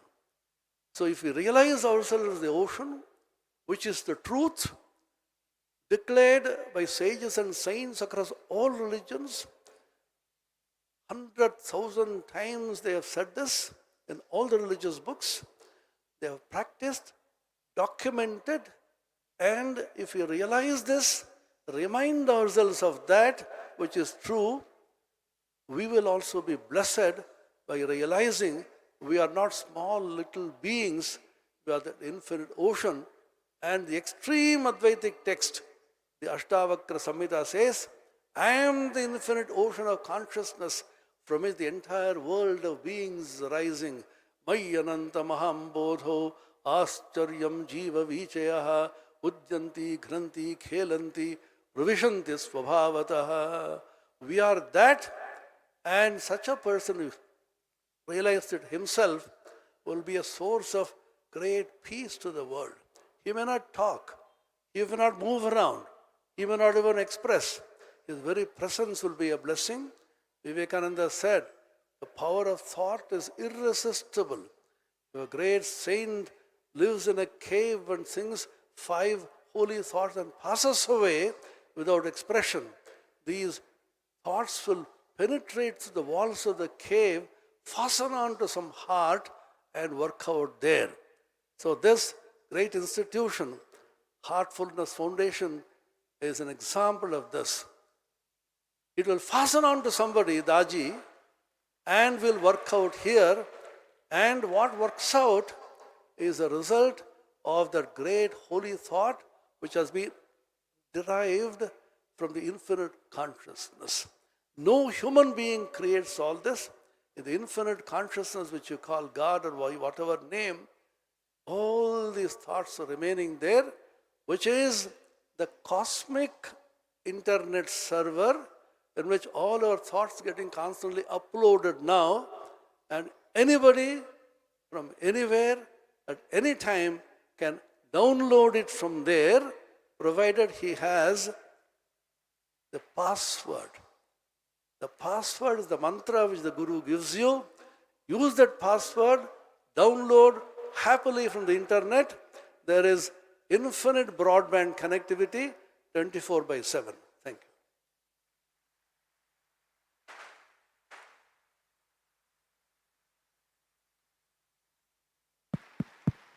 Check. Hello. Thank you, Swami. Thank you very much. We have 2 more minutes left in this session. Let's take 2 questions from the audience, please, to the panelists.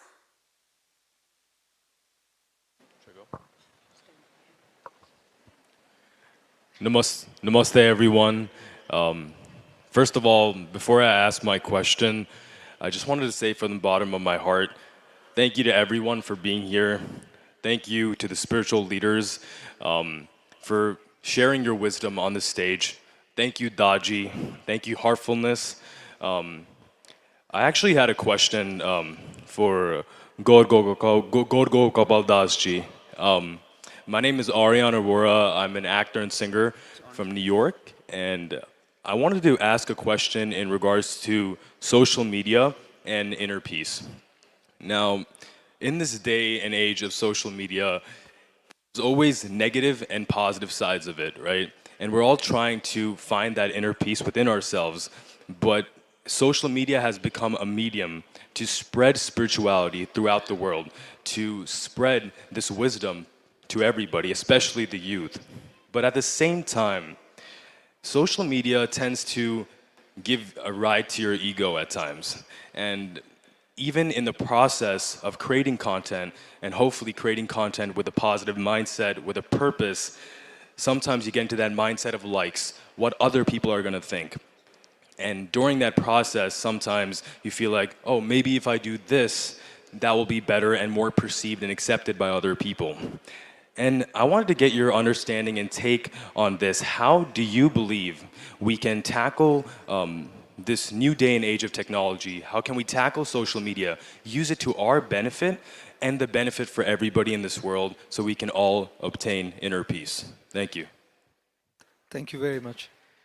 Thank you for that brilliant question. How do we really use social media as a great medium to spread inner peace and not allow social media to ruin our inner peace when we look at what other people are doing and lose our authenticity as well?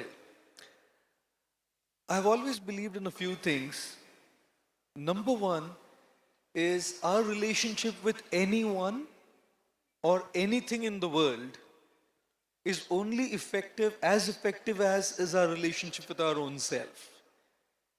The more we work on our relationship with our own self and our relationship with divinity, what's happening in the world doesn't bother us as much as it would have otherwise. If we find ourselves disturbed, we find ourselves in the mode of comparison, if we find ourselves in the mode of dirty competition, if we find ourselves in the mode of what we would call the rat race, then it also means that there is somewhere we are lacking a deeper connection with our own self. Which is precisely why people who are out, just like a massive tree, a huge tree, the way it grows above the ground, that's how much the roots have to go deep within. If the roots are not deep, if the roots are not strong, a storm, you wouldn't even need a storm in fact. A small gush of wind can bring the tree down if the roots are weak. So the more we grow externally, that's how much we have to do internal work. And if we find that that internal work is lacking, the external tree is going to be a threat. So number one, I feel it's critical and very crucial and important that we have a spiritual practice, a sadhana, on a daily basis where we make connection with our own self and we make connection with divinity. Because when that relationship is in place, then the external elements cannot threaten us as much as they would have otherwise. Right?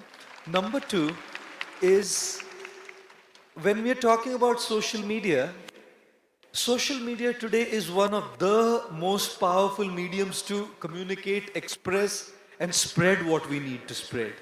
We can spread negativity, we can spread gossip, we can spread hatred, we can spread love, we can spread divinity, we can spread peace, we can spread spirituality. It's a powerful tool. The issue is when instead of using it as a tool, we become a tool. And that's why living in awareness is very important. Moderation is very important. Discipline is very important. If we don't have these, we're going to be consumed by the wave. If we don't want to be consumed by the wave, discipline, moderation, intent behind the content is also very critical. People are just producing so much content, but where's the intent? If the intent is missing, we're going to be carried away by the wave. So discipline, moderation, intent behind the content are also very critical to stay in proper alignment so that we don't get carried away. And comparison has its own value. When we look at what others are doing, we can seek inspiration to follow our aspiration. The problem is we don't seek inspiration. We look at others and we either try to copy, we try to feel superiority complex that we are better than them, or we feel inferiority complex that we are probably lacking something. Maybe if we do this, we will also be like them. Right? But comparison has tremendous value. Today we have so many spiritual leaders here. Each one of them in their own way have something incredible to offer. If we are looking at it that way, we're going to say, wow, I've learned so much from each one of them and I feel enriched and nourished. Inspiration to follow my own aspiration. So I can look at so many content creators on social media, seek inspiration from their qualities, seek inspiration from their ideas, seek inspiration from their fundamentals, then to work on my own journey and what I'm myself doing. And usually I say this, just to end my answer, I like to say that, back in the day when people would fast, there would be religious and spiritual fasts. The driver who brought me here has been fasting now, ending for Easter and Good Friday. He said he's holding a 40 days fast, 1 meal a day. In the modern day and age today, when we are looking at a spiritual fast, I think a spiritual fast should be a fast from social media, a fast from smartphones, a fast from Google. And if we do all of that, Probably God will come down and say, it's okay, my son, man. Please take it easy. I'm feeling heartbroken seeing your determination. So thank you very much for that. Thank you brilliant so question. much, Gaur Gopal Das ji. Thank you. One last question, please. Yeah. First of all, I would like to thank all the religious leaders and gurus for blessing us with your knowledge and wisdom. My name is Himanshu, and I'm a lawyer and influencer. So my question is from Shri Atmapriya Nanda ji. So I wanted to ask, like, whenever there is a philosophical discussion going on, people are often unaware or a little confused about their faith and beliefs. So I wanted to know, like, can you give us 2 tips which can help us to bring inner peace? 2 tips for inner peace. Do you want peace? Yes, I do. I think everyone does. Then you will change. I have seen friends who are looking for peace, Yes, looking for meditation. One Yes. of my friends, a very successful person, IIT and IIM, both beginning with I, unfortunately. He said,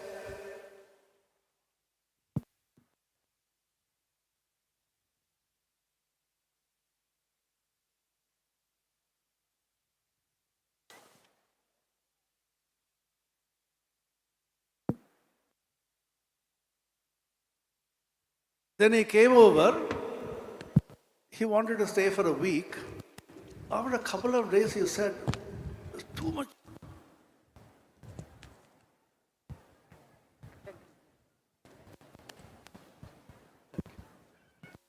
He said, "There's too much of silence here.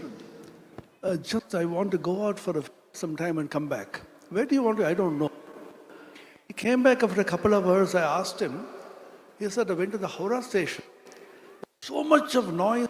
Trains are coming and going. People are moving around. I stood there.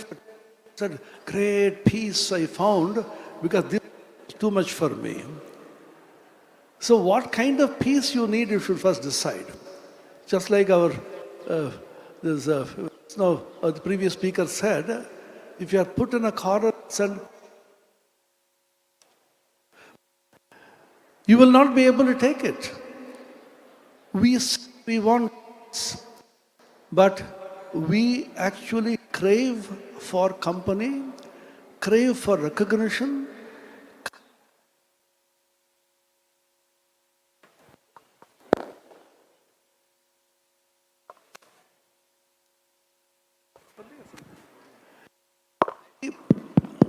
We crave for so many things, and therefore the peace is affected the moment you crave. This is the state Gita. Naseshataha, and the desire that you have, it what takes you away from peace. So the first tip to peace is, do you really want it? Are you tired of this entire world of hurry-burry and hurly-burly and competition, envy and jealousy and people trying to go up the ladder of so-called success? Are you tired of all this? If you are not tired, please go ahead. You will find peace later on. You should be tired of all this. This is the first step Vedanta also says. Second is, if you deeply want peace, find out what is the way for you. Your way may not be anybody else's. You are going to a restaurant, huge amount of food is there, several varieties of food are kept there. Don't compare one with the other, which is good or which is bad, which is for you. So find out, read everything. This is called Viveka. The first is called Vairagya, the second is Viveka. Find out discerning intellect through intelligence, through thought, through contemplation, through meditation, through advice of elders, Sadgurus, Upadesha. You find out which is the path for you and take that and pursue it. We always want solutions. When solutions are given in the scriptures by the Sadgurus, we do not actually want to follow it. It is not easy. Everybody thinks He is after peace, but we fundamentally want noise. Our mind is constantly clattering. Outside may be very peaceful, our mind is constantly clattering. Bhagavan Ramana Maharshi, the great sage of Arunachala in the southern part of India, he says, Shumma iru, first be quiet. We can't be quiet. Even can you sit straight quietly for half hour? As Gopalji just now said, everybody checks whether the mobile phone is there in his her pocket. Immediately you feel terribly perturbed because your whole prana is there. So Christ said in the Bible, where your treasure is, there your heart will be also. Where is your treasure? What exactly you want in life, you must find out. If you want peace, you will definitely find peace. That is called Vyakulata according to Sri Ramakrishna, Mumukshutva according to the Vedanta.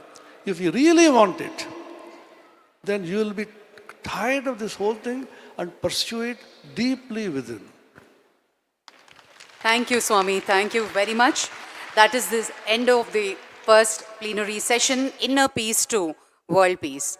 On this note, I request Daji to present mementos to our esteemed spiritual gurus. Firstly, to our Additional Secretary, Ministry of Culture, to Ranjana Chopraji. A huge round of applause. Ladies and gentlemen, boys and girls, friends.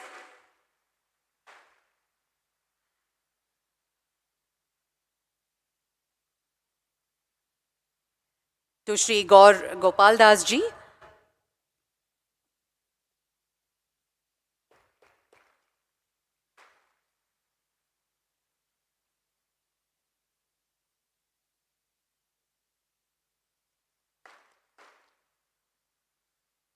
To Sister Usha Banji.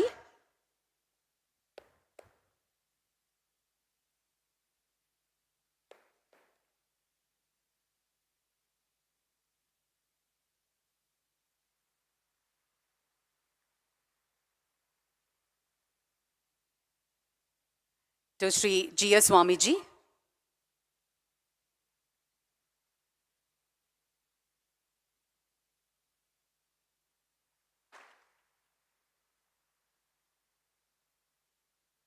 And to Swami Atma Priyananda ji.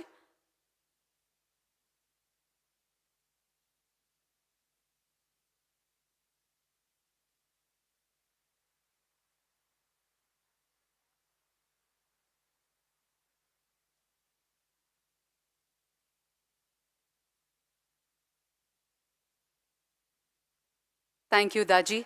Thank you to all the esteemed spiritual gurus. May I request all of you to kindly come forward for a group photograph. Request all the gurus to step forward for the group picture.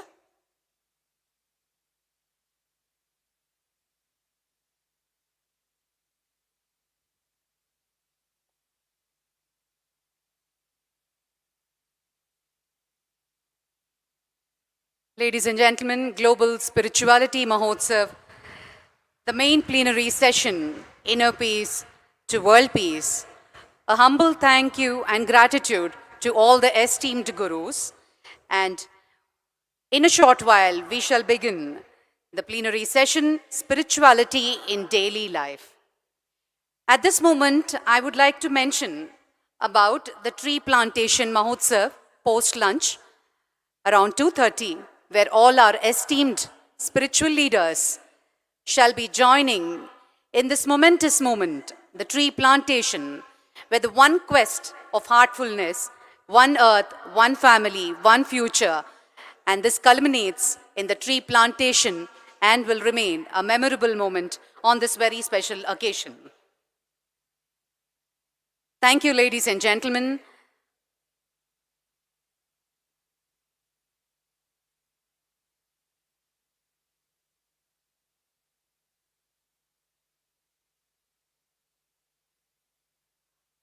I also take this time to warmly invite you all an osmosis of learning and interaction to the wisdom sessions on the ground floor of all satellites around the meditation hall. There are 5 wisdom cohorts and tracks. Kindly look out around and you will see the locations: Work Satellite N3, Youth N4, Nature S4, Health S3, Deepening Spirituality S2, and Key Topics S1. We will begin the session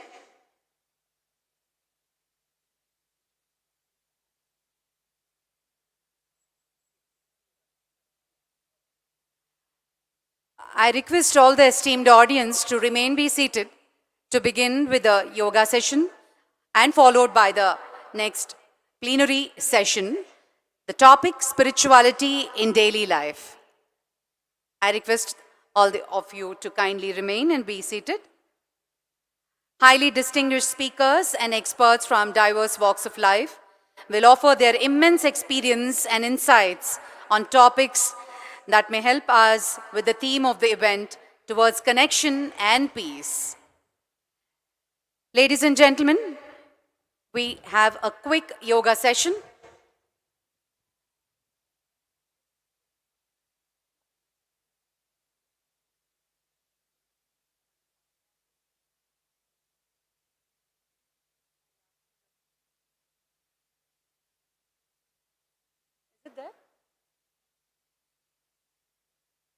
Can we have the cordless mic, please?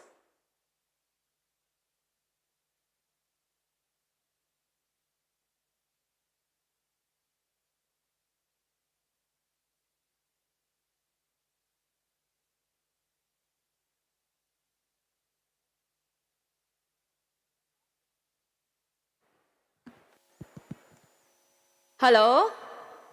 Hi everyone, once again. Please be seated. Please be seated.